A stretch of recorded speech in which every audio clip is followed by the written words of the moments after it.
السلام عليكم ورحمة الله وبركاته. الحمد لله رب العالمين والعاقبة للمتقين والصلاة والسلام على رسول الله صلى الله عليه وعلى آله وصحبه أجمعين، أما بعد. فأعوذ بالله من الشيطان الرجيم. بسم الله الرحمن الرحيم. يا أيها الذين آمنوا اتقوا الله حق تقاته ولا تموتن إلا وأنتم مسلمون. رب اشرح لي صدري ويسر لي أمري واحلل عقدة من لساني يفقهوا قولي. اللهم صل على محمد وعلى آل محمد كما صليت على إبراهيم وعلى آل إبراهيم إنك حميد مجيد. اللهم بارك على محمد وعلى آل محمد كما باركت على إبراهيم وعلى آل إبراهيم إنك حميد مجيد.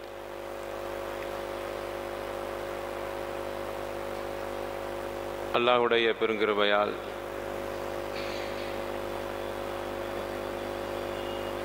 நம்முடைய ஜாமில் அஸ்ஹர் நிர்வாகத்தின் சார்பாக ஒரு பிரமாண்டமான மாநிலம் தழுவிய மனன திறனாய்வு போட்டி நடைபெற்றன. அல்ஹம்துலில்லாஹி ரப்பில் ஆலமீன். அந்த திறனாய்வு போட்டியில் ஹாஃபிதுகள், அதே மாதிரி 15 ஜுஸுக்களை மனனம் செய்த மற்றும் 5 ஜுஸுக்களை மனனம் செய்த மாணவர்களெல்லாம் அதில் கலந்து தங்களுடைய திறமையை அங்கு அவர்கள் நிரூபித்தார்கள். அந்த வகையில் தமிழகம் முழுக்க இயங்கிக் கொண்டிருக்கிற மதரசாக்களின் மாணவர்கள் இங்கு வருகை தந்து, அதே மாதிரி ஒரு நல்ல திறமையான அழகான முறையில் குர்ஆனை ஓதக்கூடிய காரிகளும் இங்கு வருகை தந்தார்கள். மாணவர்களுடைய திறமைகளை அவர்கள் முனாகஷா என்கிற அடிப்படையில்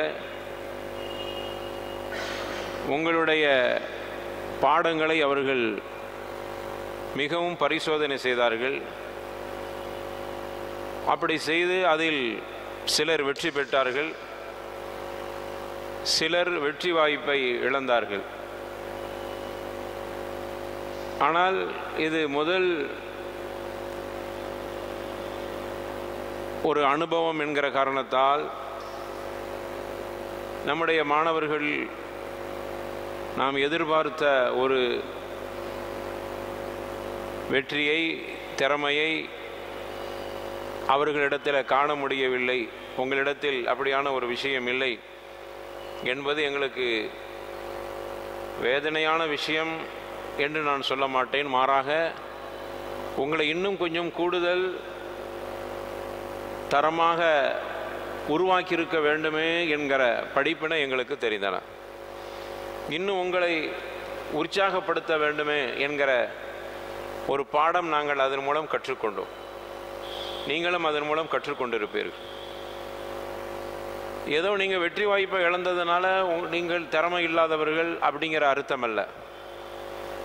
வெற்றி வாய்ப்பை நீங்கள் இழந்த காரணத்தால் நீங்கள் ஹாஃபிதாகிறதுக்கு உண்டான தரத்தை இழந்து விட்டீர்கள் என்று சொல்ல முடியாது.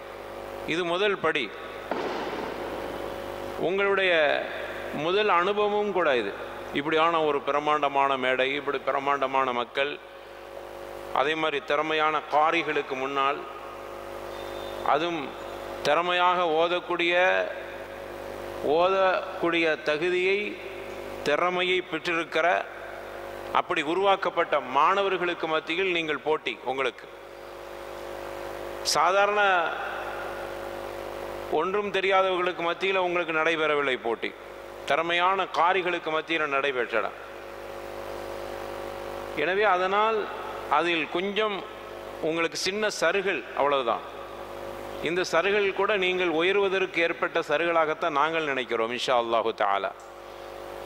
ஆக வரக்கூடிய காலங்களில் இன்ஷா அல்லாஹ் உங்கள்கிட்ட பெரிய திறமையை நம்முடைய அஸ்ஹர் நிர்வாகம், ஜமாத்தினர்கள், அதே மாதிரி அஸ்ஹரை சார்ந்த நம்முடைய வெளிநாட்டில் வசிக்கிற நம்முடைய நண்பர்களெல்லாம், ஜமாத்தினர்களெல்லாம் எதிர்பார்த்து கொண்டிருக்கிறார்கள். அதை உங்களுடைய கவனத்துக்கு, அருமையான மாணவர்களை உங்களுடைய கவனத்துக்கு அறிய தருகிறேன். அது மட்டுமல்ல, நீங்கள் முதல்ல உங்களுடைய கல்வியை நீங்கள் எப்படி புரிந்து கொள்ள வேண்டும் என்றால், இப்போ நீங்கள் படிக்கிறீங்க, ஹாஃபிஸ் ஆகிறீங்க, குரானை மனனம் செய்கிறீங்க.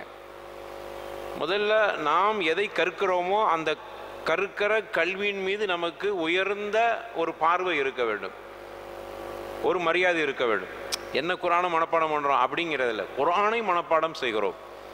முதல்ல நான் எதை கற்கிறேனோ அதன் மேலே எனக்கு ஒரு மரியாதை இருக்கணும். அதை கொஞ்சம் உயர்வாக நான் நினைத்து பார்க்கணும். அந்த உயர்வை உங்களுடைய உள்ளத்தில் அழுத்தமாக பதிவு செஞ்சீர்கள். நீங்கள் சிறந்த மாணவர்கள். ஏன் தெரியுமா? எத்தனையோ மாணவர்கள், எத்தனையோ கல்வியை படிக்கிற மாணவர்கள்லாம் இருக்கிறாங்க. அவர்களுக்கு உங்களுக்கு வித்தியாசம், ஏராளமான வித்தியாசம் இருக்கிறது. நீங்கள் படிக்கிற கல்வி, நீங்கள் மனப்பாடம் செய்கிற அந்த மனனம் என்பது இறைவனுடைய கலாமை மனனம் செய்றீங்க. முதல்ல அதை புரிஞ்சுக்கிறீங்க. அல்லாஹுடைய வார்த்தையை மனப்பாடம் செய்றீங்க. அதனால் நீங்கள் மனப்பாடம் செய்கிற அந்த கல்வி, அந்த ஹிஃபுது உங்களுக்கு உயர்வை கண்டிப்பாக இம்மையிலும் மறுமையிலும் தரும். நாம் சாதாரணமான ஒரு கல்வியை படிக்கவில்லை.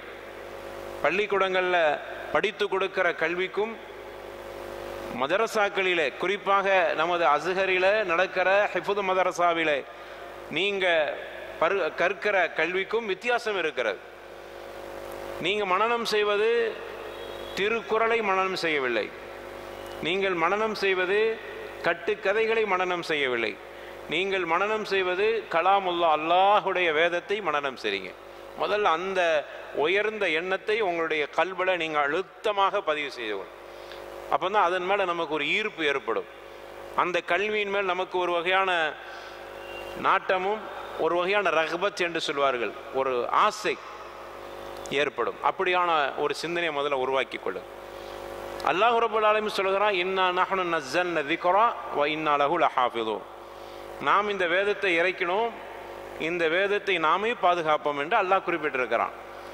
அந்த வேதத்தை அல்லாஹ் எங்கு பாதுகாக்கிறான்னா, அல்ஹம்துலில்லாஹ் ரப்பில் ஆலமீன், உங்களுடைய கல்வுகளில், உங்களுடைய இதயங்களில் அல்லாஹ் பாதுகாக்கிறான். அவனுடைய வேதத்தை பாதுகாப்பதற்கு அல்லாஹ் தெளிவு செய்தது யாரை என்றால், மனிதர்களின் இதயங்களை. மலைகளையோ அல்லது கற்களையோ அல்லது மரங்களையோ அல்லது மனிதன் அல்லாத மற்றவைகளையோ அல்லாஹ் தெளிவு செய்யவில்லை. அவைகளால் முடியாது என்று மறுத்து விட்டான். அல்லாஹ் குர்ஆனில் அதையும் குறிப்பிடுகிறான். அல்லாஹ் ரப்பல் ஆலமீன் இந்த வேதத்தை மனனம் செய்வதற்கு தகுதியுடையவராக மனிதனின் இதயத்தை அல்லாஹ் தெளிவு செஞ்சிருக்கிறான்.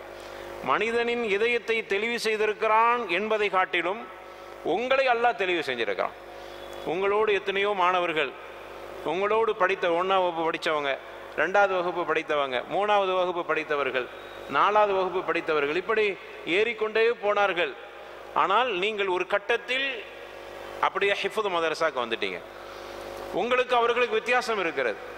அல்லாஹ் உங்களை தெளிவு செஞ்சிருக்கிறான். முதல்ல அதை மனசில், நீங்களாக விரும்பி இந்த குர்ஆன் ஹிஃபுதை பண்ணுவதற்கு வந்தீர்களா அல்லது உங்களுடைய தாய் தந்தைகள் உங்களை அனுப்பி வைத்தார்களா? இதெல்லாம் வெளியில் பார்ப்பதற்கு நமக்கு ஒரு காரணம் சொல்வதற்குண்டான அம்சமை தவிர மாறாக அல்லாஹ் உங்களை தெளிவு செஞ்சிருக்கிறான்.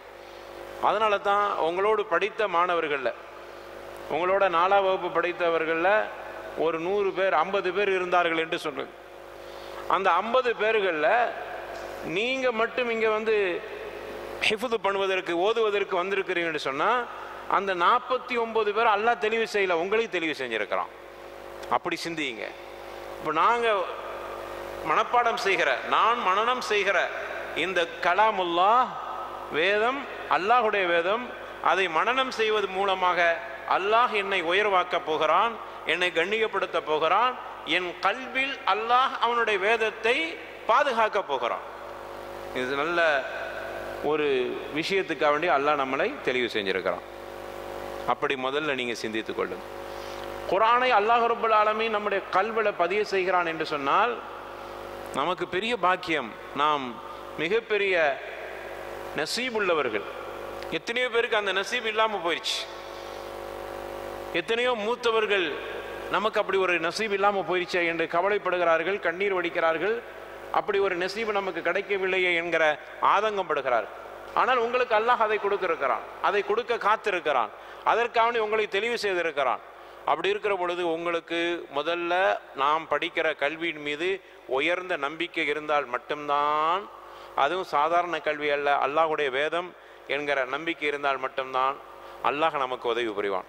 அதனால் முதல்ல அந்த நம்பிக்கை வச்சுக்கிறேன். அடுத்ததாக குர்ஆனை நம்ம உள்ளத்தில் அல்லாஹ் பாதுகாக்கிறான்னு சொன்னால் எதுக்கு பாதுகாக்கிறான் தெரியுமா? அவனுடைய வேதத்தை பாதுகாக்கிறான் அப்படின்னு அல்லாஹ் நம்மளை தெளிவு செஞ்சுருக்கான. நாம் எப்படி நடந்துக்கிறனோ அதையும் முதல்ல நீங்கள் வேண்டிக்கொள்ளணும். நீங்கள் சின்ன பிள்ளைகள் தான், விளையாட்டு பிள்ளைகள் தான். உங்களுக்கு எத்தனையோ ஆசைகள் இருக்கும், எத்தனையோ வகையான விளையாட்டுகளை விளையாட வேண்டும் என்கிற எண்ணங்கள் இருக்கும், எத்தனையோ குசும்புத்தனமான காரியங்களை, குறும்புத்தனமான காரியங்களை செய்ய வேண்டும் என்கிற உங்களுக்கு ஆசைகள் இருக்கும். இந்த பருவம் அப்படித்தான். அப்படியான ஆசைகள் நிறைந்த ஒரு சிறுவர்களாக இருக்கிற நீங்கள் கொஞ்சம் சிந்தித்து பார்க்கணும். உங்களுக்கும் மற்றவர்களுக்கு வித்தியாசம் இருக்கிறது. வித்தியாசப்படுத்தி பாருங்கள். நீங்கள் அவன மாதிரி அல்ல. நீங்கள் உங்களோடு சக நண்பர்கள், மாணவர்கள் விளையாடுகிறார்கள், குசுமுத்தனம் பண்ணுகிறார்கள், குறும்புத்தனம் பண்ணுகிறார்கள், சேட்டை பண்ணுகிறார்கள், பண்பாடில், ஒழுக்கத்தில், அகலாக்கில், தொழுகை விஷயத்தில் புறந்தள்ளி புறம்போக்குத்தனமாக நடக்கிறார்கள் என்று சொல்வது உங்களுக்கு முன்மாதிரிக்காக வேண்டி அல்ல. நீங்கள் அவருக்கு உங்களுக்கு வித்தியாசம் இருக்கிறது. காரணம் என்ன தெரியுமா? உங்களுடைய கல்பில் குர்ஆன் இருக்கிறது, அவர் கல்பில் குர்ஆன் இல்லை. உங்களை அல்லாஹ் தெளிவு செஞ்சிருக்கிறான். அவருடைய வேதத்தை, உங்களுடைய இதயத்தை அல்லாஹ் பாதுகாப்பதற்காக வேண்டி அல்லாஹ் உங்களை தெளிவு செய்யப்பட்டவர் நீங்கள். அப்போ குர்ஆன் சொல்கிற அடிப்படை நம்முடைய கல்பில் குர்ஆன் இருக்குதுங்கும் போது ரொம்ப அச்சம் ஏற்படணும், ரொம்ப தக்வா ஏற்படணும். தவறை செய்கிற பொழுது உங்களுடைய சின்ன பிள்ளைத்தனத்தில் நீங்கள் செய்கிற காரியத்தை செய்கிற பொழுதும் கூட ஒரு சின்ன அச்சம் வரணும். நம்ம அவரை மாதிரி இல்லையே, நம்ம குர்ஆன் அல்லாஹ்வுடைய வேதம் நம்முடைய கல்பில் இருக்கிறத, நம்மகிட்ட குர்ஆன் என்ன எதிர்பார்க்கிறது? நல்ல பண்பாடோடு இருக்க வேண்டும். குர்ஆன் பல இடங்களில் அகலாக்கை சொல்கிறது, பண்பாடை சொல்கிறது, நற்பண்பை சொல்கிறது, ஒழுக்கத்தை சொல்கிறது. அப்படியான குர்ஆனை நாம் மனனம் செய்திருக்கிறோம் என்று சொன்னால் அது வெறுமன பாதுகாப்பாக வைத்துக் கொள்வதற்கு மட்டுமல்ல. குர்ஆன் என்பது அதை என்னுடைய வாழ்க்கையில் நான் குர்ஆனாக நடந்து காட்ட வேண்டும். உங்கள் கல்வில குர்ஆன் இருக்கிறதுன்னு இல்லை, நீ ஒரு குர்ஆனாக வாழ்ந்து காட்ட வேண்டும். ரசூலுல்லாஹ் அப்படித்தானே இருந்தான். ஆயிஷா சித்திகா ரலியல்லாஹு அன்ஹா ஒருதாக அவர்கள்ட்ட போய் சஹாபாக்கள் கேட்டாங்க, ரசூலுல்லாஹ்வுடைய நடவடிக்கைகளை, பண்புகளை பற்றி கொஞ்சம் சொல்லுங்களே என்று கேட்கிற பொழுது, ஹல் தக்ரஊனல் குர்ஆன், நீங்கள் குர்ஆனை படிக்கவில்லையா? படித்திருக்கிறோம். அப்படியானால் கான குலுகுஹு குர்ஆனா, ரசூலுல்லாஹ்வுடைய பண்பு, நெறிமுறைகள், நடவடிக்கைகள் குர்ஆன் என்னதோ அதுதான் அவர்களுடைய வாழ்க்கை. அப்போ குர்ஆனிய வாழ்க்கையாக ரசூலுல்லாஹ் வாழ்ந்தார்கள். அதற்கு பிறகு வந்த சஹாபாக்கள் ரிதுவானுல்லாஹி அலைஹிம் அஜ்மஈன் அவர்கள் அத்தனை பேர்களும் குர்ஆனுடைய வாழ்க்கையாக, குர்ஆனிய சமுதாயமாக வாழ்ந்து காமித்தார். நீங்கள் குர்ஆனை இதயத்தில் வைத்திருக்கிறீங்க என்று சொன்னால் குர்ஆனில் சொல்லுகிற அந்த பண்பு நம்மகிட்ட கண்டிப்பாக வரணும். ஏன், நான் ஆரம்பத்தில் சொன்ன மாதிரி மற்றவர்கள் மாதிரி அல்ல. அவன் தொழுகாமல் இருக்கிறான் அதனால் நானும் இருப்பேன் இல்லை, அவனுக்கு உங்களுக்கு வித்தியாசம் இருக்கிறது. நீங்கள் குர்ஆனை உன்னுடைய கல்விலை வைத்திருக்கிறாய். குர்ஆன் சொல்லுகிறது அகீமுஸ்ஸலா, தொழுகையை நிறைவேற்றி என்று குர்ஆன் சொல்லுகிறது. அந்த குர்ஆன் என்னுடைய கல்வியில் இருக்கிறது. அந்த குர்ஆன் தான் என்னை பார்த்து சொல்லுகிற அகீமுஸ்ஸலா, தொழுகையை நிறைவேற்றி. இல்லை, தொழுகையை நிறைவேற்று என்று சொல்கிற பொழுது இல்லை நான் தொழ மாட்டேன்னு சொன்னால் நம்ம குர்ஆனை கல்வில வைத்திருக்கிறதுக்கு ஏதாவது அர்த்தம் இருக்கிறதா? குர்ஆனை நான் கல்வில வைத்திருக்கிறேன் சும்மா வைத்திருப்பதற்கு அல்ல, தினமும் ஓதுவதற்காக வேண்டும். திலாவத், அதை பற்றியெல்லாம் நிறைய நீங்கள் அந்த நிகழ்ச்சியில் பேசிய அறிஞர்கள் ஏராளம் உங்களுக்கு நசீஹத்லாம் செஞ்சாங்க. இப்போ நான் உங்களுக்கு சொல்லக்கூடியதெல்லாம் பிள்ளைகளா அல்லாஹ்வுடைய பெருங்கிருபையால் ஒரு சிறப்பான போட்டியில், மாநிலம் தழுவிய சாதாரண போட்டி அல்ல. நீங்கள் என்னமோ அசுகரில் உட்காந்துக்கிட்டு ஒரு மேடையில் நம்ம உட்காந்து ஏதோ கேட்டாங்க நமக்கு தெரியாமல் வந்துட்டு, அப்படி அல்ல. மாநிலம், தமிழகமே இங்கே கொண்டு வந்து, தமிழகத்தில் இருக்கக்கூடிய ஒரு பிரபல்யமான மதரசாக்களுடைய மாணவர்கள் இங்கே வந்தார்கள். அவர்களோடு உங்களுக்கு போட்டி நடைபெற்றல. அப்படி நடைபெற்ற போட்டியில் நீங்கள் வெற்றி வாய்ப்பை இழந்திருக்கிறீங்க. அப்படிங்கிறது நீங்கள் தோய்ந்து போய் இப்படி ஆகி போயிச்சே அப்படின்னு சோகத்தில் இருப்பதற்கு அல்ல. இன்ஷா அல்லாஹ் அடுத்த கட்டமாக என்ன செய்யணும்? நிறைய திட்டங்கள் நம்முடைய நிர்வாகம், ஜாமில் அஸ்ஹர் நிர்வாகம் ஹிஃபுத் மதரசா மாணவர்களுக்காக வேண்டி நல்ல திட்டங்களை உங்களை முன்னேற்றுவதற்கு நாம் கடமைப்பட்டிருக்கிறோம், நமக்கு தான் அந்த உரிமையை அல்லாஹ் கொடுத்துருக்கிறோம் அப்படிங்கிற ஒரு உரிமையோடு உங்களை முன்னேற்றுவதற்காக வேண்டி நிறைய அம்சங்களை திட்டமிட்டிருக்கிறார்கள்.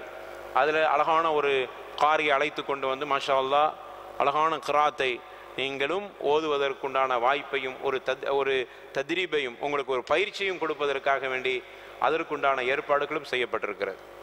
எனவே நீங்கள் செய்ய வேண்டிய வேலைகள் பிள்ளைகளா எங்களுக்கு நல்ல ஒத்துழைப்பு தர வேண்டும். இதே மாதிரி போட்டிகள் அடிக்கடி நாம் நம்முடைய மதரசா பிள்ளைகள் உங்களை வைத்து கொண்டு உங்களுக்கு மத்தியிலே போட்டிகளை ஏற்பாடு செய்வோம் இன்ஷா அல்லாஹு தஆலா. நீங்கள் அதற்கு அத்தனை பேர்களும் ஒத்துழைப்பு தர வேண்டும்.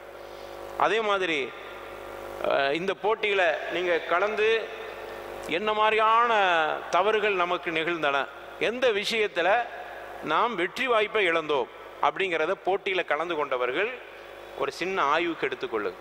அதை திரும்ப கேளுங்க. அதுக்கு எல்லா ஏற்பாடும் செய்வதற்கு நம்முடைய நிர்வாகம் தயாராக இருக்குது. உங்களுக்கு அந்த சிடி வேணுமா, நான் ஓதியது எனக்கு வேணும் அப்படின்னு கேட்டிங்கன்னா அதையும் கொடுக்க தயாராக இருக்கிறாங்க. அதனால் நமக்கு ஷேக் நூ அல்தாஃபி ஹஃபிதஹுல்லா அதற்கு உண்டான ஏற்பாடு அந்த பதிவு செய்யக்கூடிய ஒரு பொறுப்பை அவர்கள் எடுத்து வைத்திருக்கிறார்கள். உங்களுக்கு ஏதாவது அவங்களுடைய கராத்தை கேட்கணும்னு ஆசை இருக்குதா, நீங்கள் கேட்டு படித்து பாருங்கள், அதை நீங்கள் போட்டு பாருங்கள். இதில் நம்ம தப்பு செய்கிறோம். உண்மையிலேயே உங்களை பற்றி நாங்கள் வந்த காரிகள்கிட்ட கேட்டோம். நீங்கள் என்ன செஞ்சிடக்கூடாது, தாழ்வாக நினச்சிக்கிறாதீங்க. என்னடா இப்படி ஆகி போச்சு, நமக்கெல்லாம் திறமையே இல்லை, இனிமேலாம் போட்டிகளெலாம் சேர்ந்துக்கிறக்கூடாது. போட்டின்னு வந்துருச்சாலும் நம்ம எடுத்தோம் ஓட்டணும் ஓடிட வேண்டியதான், அதில் போய் நின்று கேவலப்பட்டுட்டு வர்றதா அப்படிங்கிற மாதிரி நீங்கள் நினைத்து விடாது. உங்களை பற்றி காரிகள்கிட்ட நாங்கள் கேட்டோம், எங்களுடைய பிள்ளைகள் என்ன, அவங்களுடைய தரம் என்ன. நாங்கள் பக்கத்துலேருந்து உங்களை பார்க்குறதுனால அதிகமாக உங்களை தெரியல, தூரத்திலிருந்து உங்களை அந்த அலங்காரமான மேடையில் வைத்து திறமையான ஹாஃபிதுகளுக்கு மத்தியில் நீங்கள் போட்டியில் கலந்து உங்கள்கிட்ட இருக்கிற திறமைகளை நீங்கள் சொல்லியிருக்கிற பொழுது தூரத்தில் இருக்கிறவங்க உங்களை எப்படி கணிச்சிருக்கிறாங்கன்னு சொல்லி அந்த காரிகள்கிட்ட நம்ம கேட்குற பொழுது உங்களை பற்றி அவர்கள் சொன்ன விஷயம் என்ன தெரியுமா, நிச்சயமாக இவர்களால் வெற்றி பெற முடியும், கொஞ்சம் முயற்சி எடுத்துக்கிறோம், கொஞ்சம் தைரியம் உங்களுக்கு வேண்டும், கொஞ்சம் குர்ஆனோடு ஒரு நல்ல தொடர்பு வைத்து கொள்ள வேண்டும், நல்ல ஷேகுமார்களுடைய மஷாயிகுமார்களுடைய கிராத்தை, பெரிய பெரிய காரிகள் இருக்கிறாங்கல்ல அவங்க கிராத்துகளை கொஞ்சம் நீங்கள் கேட்கணும், அடிக்கடி கேட்கணும். அந்த வளமையை நீங்கள் வச்சிட்டிங்கன்னா அடுத்து நடக்கக்கூடிய இன்ஷா அல்லாஹ் வருஷம் நடக்கும் இந்த போட்டி நம்முடைய அஸ்கரில். அடுத்த வருஷமும் நடக்க போகிறது இதை விட பிரமாண்டமா இன்ஷா அல்லாஹு தஆலா, இதை விட பரிசு தொகை கூடுதலாக. அதில் நமக்கெல்லாம் ஆசை நமது மாணவர்கள் முன்னிலையில் வர வேண்டும் என்று. அது எல்லாத்துக்கும் ஆசை, எங்கள் எல்லாத்துக்கும் நம்முடைய பிள்ளைகள் வரணும், நம்ம நடத்துகிறோம், நம்முடைய நிர்வாகத்துக்கு அதனால் பெருமை, அதே மாதிரி நம்முடைய ஜமாத்தினர்களுக்கு அதனால் பெருமை, நம்முடைய ஜமாத்தினர்கள் அவ்வளோ பொருள் உதவிகளை செய்யக்கூடிய அந்த சகோதரர்களுக்கெல்லாம் ஆர்வம், நம்ம பிள்ளை வரணுமே அப்படின்னு சொல்லி. எல்லாருமே நம்ம பிள்ளை தான், இருந்தாலும் குறிப்பாக நமக்குண்டு நம்ம உரிமை எடுத்துக்கொள்ளக்கூடிய நாம் நடத்தக்கூடிய இந்த ஹிஃப்து மதரசாவுடைய பிள்ளைகள் வர வேண்டுமே என்கிற ஆர்வம் அவர்களுக்கெல்லாம் இருக்கிறது. உங்களுக்கு இனிமேல் அந்த போட்டிகளெல்லாம் கலந்து நீங்களாம் திறமையாக வர முடியாது என்பதல்ல, உங்களுக்கு அந்த திறமை இருக்குது. ஆனால் அதை கொஞ்சம் சரியாக நீங்கள் பயன்படுத்தவில்லை. உங்களை நாங்கள் சரியாக உருவாக்குவதற்கு கூடுதல் முயற்சி நாங்களும் எடுத்துக்கொள்ளவில்லை. ரெண்டு பக்கம் இருக்கிறது, உங்கள்கிட்ட இருக்குது கொஞ்சம் தப்பு, எங்கள்கிட்ட இருக்கிறது. அதனால தான் இப்போ அதை நம்ம சுய பரிசோதனை செய்வதற்கு ஒரு நல்ல வாய்ப்பாக இருந்துச்சு அந்த போட்டி. நம்மளை பற்றி தெரியாது தானே, நம்முடைய பிள்ளைகள் மேலே நமக்கு மிகப்பெரிய நம்பிக்கை இருந்துச்சு. அந்த நம்பிக்கைக்கு சுய பரிசோதனை இந்த போட்டி. அதற்கு பிறகு நாம் என்ன பாடம் படித்து கொண்டோம் என்றால், இன்னும் இந்த பிள்ளைகளை உருவாக்குவதற்குண்டான என்னென்ன திட்டங்கள் இருக்கிறதோ அத்தனை திட்டங்களையும் நாமும் முன்னெடுத்து செய்வோம். அதற்கு பிள்ளைகளாகிய அருமையான எனது மாணவர்களை பிள்ளைகளை நீங்களும் எங்களுக்கு ஒத்துழைப்பு தரும். குர்ஆனோட நல்ல தொடர்பு வச்சுக்கிறங்க, ஒரு நல்ல அஹ்லாக்கு, நல்ல பண்பாடு, ஒழுக்கமான பேச்சு, உங்களுடைய வாயிலிருந்து நல்ல பேச்சுகள் வரணும். குர்ஆனை நம்ம கல்வியில் வச்சிருக்கோன்னா நாவு வழியாக குர்ஆன் வருகிறது. உங்களுடைய வார்த்தைகளில் கெட்ட பழக்கங்கள் கெட்ட வார்த்தைகள் வரக்கூடாது. குர்ஆன் ஏன் மறக்குதுன்னு சொன்னால் நம்ம நடைமுறையில் குர்ஆன் நம்மகிட்ட இல்லை. நீங்கள் நினைப்பேன் நான் தான் தினமும் பாடம் பார்க்குறேன்னு தினமும் பாடம் சொல்கிறேன், அது மட்டும் போதாது. நம்முடைய வாழ்க்கையில் குர்ஆனாக வாழ வேண்டும். குர்ஆனாக வாழ்கிற பொழுது தான் குர்ஆன் என்னட்ட இருக்கும். குர்ஆனை ஓதுகிற இந்த நாவலை நம்ம தவறான வார்த்தைகளை பேசுகிறோம். நீங்கள் பிள்ளைகளோட சண்டை போடும்போது ஏதாவது வார்த்தைகளை, அசிங்கமான வார்த்தைகளை பேசுனீங்கன்னா அது கூட தப்பு, உங்களுடைய நாவிலிருந்து குர்ஆன் ஓதுவதற்கு தடையாக போயிடும். ஏன்? அழகான வார்த்தை அல்லாஹ் சொன்னான், கூலு கௌலன் சதீதா, நல்ல வார்த்தையே தெளிவான வார்த்தையே தெளிவாக நீங்கள் சொல்லுங்கள் என்று அல்லாஹ் சொல்கிறான். அப்போ தெளிவான வார்த்தையை நம்ம சொல்லணும்னா நம்முடைய வார்த்தையும் தெளிவாக வரணும். கெட்ட வார்த்தைகள், அசிங்கமான வார்த்தைகள், அப்புறம் இந்த மாதிரியான சின்ன சின்ன பாவங்கள் எல்லாம் நம்மிடத்திலிருந்து நீக்கப்பட வேண்டும். அருமையான பிள்ளைகள், அப்படியெல்லாம் இருந்தீங்கன்னா நம்மளும் இன்ஷா அல்லாஹ் அதற்கு உண்டான பயிற்சிகள்லாம் கொடுக்க போகிறோம். அப்படி கொடுத்தேன்னு சொன்னால் அல்லாஹ்வுடைய கிருபையினால் இங்கே மட்டுமல்ல, எங்கே போட்டி நடந்தாலும் நம்முடைய மாணவர்கள் முன்னிலையில் நீங்கள் வரலாம். உங்களுக்கு அந்த திறமை இருக்குது. உங்கள்கிட்ட ஒரு சின்ன பயம் இருக்குது. மேடையில் ஏறி ஓதும் போது ஒரு சின்ன பயத்தினால தான் நீங்கள் மனப்பாடம் பண்ணதெல்லாம் மறந்து போச்சு. உங்களுக்கு தெரியும், வெளியே நீங்கள் கடகடன்னு ஓதுனீங்க, ஆனால் அங்கே போய் நிப்பாட்டின உடனே கொஞ்சம் தயங்கிட்டீங்க. காரணம் என்ன? பயம். அந்த பயத்தை போக்குவதற்கு தான் முதல்ல நீங்கள் இங்கே நடக்கிற அடுத்தடுத்து நடக்கக்கூடிய போட்டிகள்லாம் நீங்கள் கலந்துக்கிறோம் இன்ஷா அல்லாஹ். அதனால் உங்களுக்கு நான் சொல்லிக்கொள்வதெல்லாம், நீங்கள் தோல்வியினால் துவண்டு விடாதீர்கள். உங்களுக்கு தோல்வி என்பது அடுத்த கட்டமாக உயர்வதற்குண்டான ஒரு ஏணிப்படியாக, படிக்கற்களாக நினைத்துக் கொள்ளுங்கள். எத்தனையோ பெரிய பெரிய திறமை உள்ள அறிஞர்களெல்லாம் உயர்ந்து வருவதற்கு முன்னால் கொஞ்சம் முறிந்து விழுந்திருக்கிறார்கள், கீழே விழுந்திருக்கிறாங்க. கீழே விழுந்து அடிபட்டு உதப்பட்டு அதுக்கு பிறகு தான் மேலே வந்திருக்கிறாங்க. இன்றைக்கி நிறைய பேச்சாளர்கள் எடுத்துக்கொள்ளுங்கள், பெரிய பெரிய பேச்சாளர்கள், அவர்கள்லாம் நல்ல மேடையில் நின்று நல்லா பேசுகிறாங்க. அவங்கள்ட்ட கேட்டு பாருங்கள், முதல் கன்னி பேச்சு உங்களுக்கு எப்படி இருந்தது என்று சொன்னால், கன்னி பேச்சு அவர்களுக்கு மிகப்பெரிய தள்ளாட்டத்தை கொடுத்திருக்கிறது. நிறைய பேருக்கு, பெரிய பேச்சாளர்களை சொல்கிறேன், என்னை போன்றவர்களை சொல்லவில்லை, பெரிய பெரிய பேச்சாளர்களை கேட்டு பாருங்கள், கன்னி பேச்சு எப்படி இருந்தால் தள்ளாட்டத்தை கொடுத்தது. மேடையில் ஏறி அஸ்ஸலாமு அலைக்கும் வரஹ்மத்துல்லாஹி வபரகாத்துஹு, அதுக்கு ஒரு எந்த வார்த்தையும் வரவில்லை. முயற்சி அதோட தோணும், சரி நமக்கு பேச்சுக்கு நமக்கு சம்மந்தமே இல்லை, மேடையே ஏறக்கூடாது அப்படின்னா ஒதுங்கியிருந்தாங்க. இல்லை, பேசுகிற முயற்சி பண்ணாங்க, வந்துச்சு. இப்படி நிறைய பேச்சாளர்களை கேட்டு பாருங்கள். இப்படி ஒவ்வொரு துறையை சார்ந்த அறிஞர்களும் தோல்வி அடைந்து அடைந்து தான் வெற்றி பெற்றிருக்கிறார். அது மேலே உங்களுக்கு நம்பிக்கை இருக்குதா? நம்ம வெற்றி பெற முதல்ல நம்பிக்கை தான், யகீன். நிச்சயமாக என்னால் முடியும், என்னால் அடுத்த கட்டமாக சாதிக்க முடியும். அந்த நம்பிக்கை, அசைக்க முடியாத நம்பிக்கை, அல்லாஹ் மேலே தவக்கல் வைப்பது மட்டுமல்லாமல் உங்களிடத்தில் உண்டான முயற்சியும் கண்டிப்பாக இருக்கும்.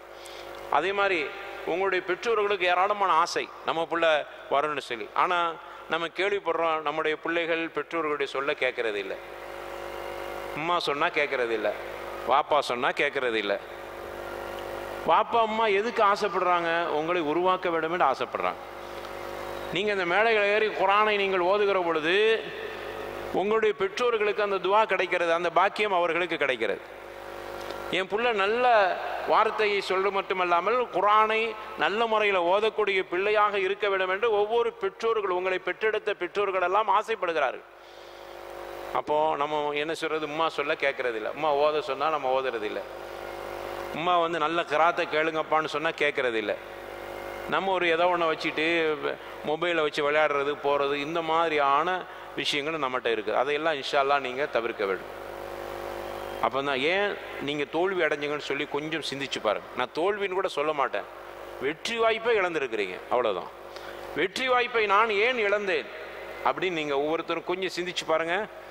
உங்களுக்கு ஒரு தன்னால் தைரியம் வந்து, அதில் இன்னென்ன விஷயங்கள் இருக்குதா, இதெல்லாம் போய்கிட்டால் சரியாக வந்துடுவேன் இன்ஷா அல்லாஹ். அதனால் உங்கள்கிட்ட நான் கூடுதலான விஷயங்களை சொல்ல, எல்லா தகவலையும் நீங்கள் கேட்டிருக்கிறீங்க. நீங்கள் எங்களுக்கு ஒத்துழைப்பு தாங்க. நம்முடைய நிர்வாகம் கண்டிப்பான முறையில் உங்களை ஊக்கப்படுத்தும், கண்ணியப்படுத்தும். அந்த அடிப்படையில் தான் இன்றைக்கி போட்டியில் கலந்த அத்துணை பேர்களுக்கும் நாம் ஊக்கப்படுத்தும் விதமாக, உங்களை கண்ணியப்படுத்தும் விதமாக நம்முடைய நிர்வாகம் உங்களுக்கு சின்ன சின்ன ஒரு துஹ்ஃபாவை கொடுப்பதற்கு ஏற்பாடு செஞ்சுருக்கிறாங்க. உங்களை கண்ணியப்படுத்துறதுக்காக, உற்சாகப்படுத்துறதுக்காக. அதனால் அந்த வகையில் நம்முடைய நிர்வாகம் அப்படியான ஒரு ஏற்பாடையும் உங்களுக்கு செஞ்சுருக்கிறது. இன்ஷா அல்லாஹ் வரக்கூடிய காலங்களில் நீங்கள் கண்டிப்பான முறையில் நல்ல ஒரு முயற்சி எடுங்க. இந்த தோல்வி என்பது ரொம்ப தோண்டு போகிற மாதிரியான விஷயமாக யாருமே கருதி கொள்ளாதீர்கள். அல்லாஹ் ரப்பல் ஆலமீன் அடுத்தடுத்து நமக்கு வெற்றி வாய்ப்புகளை தருவான். நம்முடைய செயல்களை நாம் சரி செய்து கொள்வோம். அல்லாஹ் ரப்பல் ஆலமீன் நல்ல ஹாஃபிதுகளாக நம்மை ஆக்குவது மட்டுமல்லாமல் குர்ஆன் என்ன சொல்கிறதோ அதன்படி நம்முடைய வாழ்க்கையை அமைத்து கொள்ளக்கூடிய ஒரு நல்ல பிள்ளைகளாக நம்மை ஆக்குவானாக. இன்னும் இப்படிப்பட்ட பெரும் போட்டிகளில் கலந்து அந்த போட்டிகளில் வெற்றி வாய்ப்பை உயர்ந்த பரிசுகளோடு இம்மையிலும் மறுமையிலும் நீங்கள் நல்ல ஒரு மக்களாக மாறுவதற்கு அல்லாஹ் தௌஃபீக் செய்ய வேண்டும். உங்களுடைய பெற்றோர்களுக்கு கண்குளிர்ச்சியான பிள்ளைகளாக அல்லாஹ் ரப்பல் ஆலமீன் உங்களை ஆக்குவானாக என்று துஆ செய்து உங்களை கண்ணியப்படுத்தக்கூடிய நிகழ்ச்சிக்குள் நாம் செல்வோம்.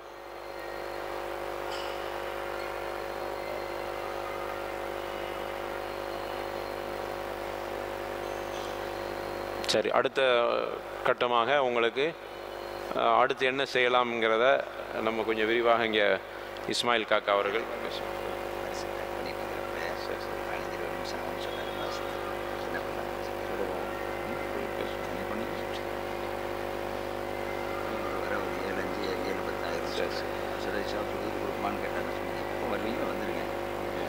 அப்படியே ஒரு 10 நிமிஷம் தானே கொடுத்துட்டு அப்படியே நம்ம சொல்லுவோம்.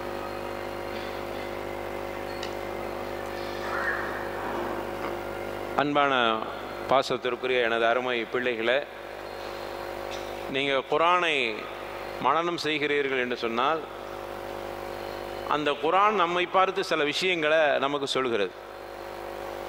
குர்ஆனை நம்ம மனனம் செய்கிறோன்னா சில நேரங்கள் என்ன அல்லாஹ் குர்ஆனில் சொல்கிறான், அலிஃப் லாம் மீம் ஸாலிகல் கிதாப் லா ரைப ஃபீஹி ஹுதல் லில் முத்தகீன். அல்லாஹ் சொல்கிறான், இது யாருக்கு நேர்வழி காட்டும் என்னால் இறையச்சம் உடையவருக்கு தான் குர்ஆன் நேர்வழி காட்டும். முதல் விஷயம் அதான். இப்படிதானே சூரத்து பக்ரா துவக்கத்திலே அல்லாஹ் சொல்லிட்டான், அந்த குர்ஆன் நேர்வழி காட்டும் யாருக்கு? ஹுதல் லில் முத்தகீன். இறையச்சம் இருந்தால் தான் நேர்வழி காட்டும். அப்போ நம்ம குர்ஆனை மனப்பாடம் செய்கிறதுங்கிறது எதுக்கு? சும்மா ஓதுறதுக்கு, இரவு தொழுகையில் தராவீஹ் தொழுகையில் ஓதுறதுக்கும் அல்லது ஓதி கொடுப்பதற்கும் அல்லது போட்டிகளில் கலந்து வெற்றி பெறுவதற்கு மட்டுமல்ல குர்ஆன் என்பது. அதுக்காக குர்ஆன் இல்லை. குர்ஆன் அல்லாஹ்வுடைய கலாம்.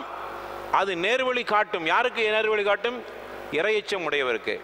அப்போ இறையச்சம் நம்மகிட்ட கண்டிப்பாக இருக்கணும். இறையச்சனா என்ன? அல்லாஹ் சொல்கிறான், அல்லதீன யுமினூன பில் கைப்.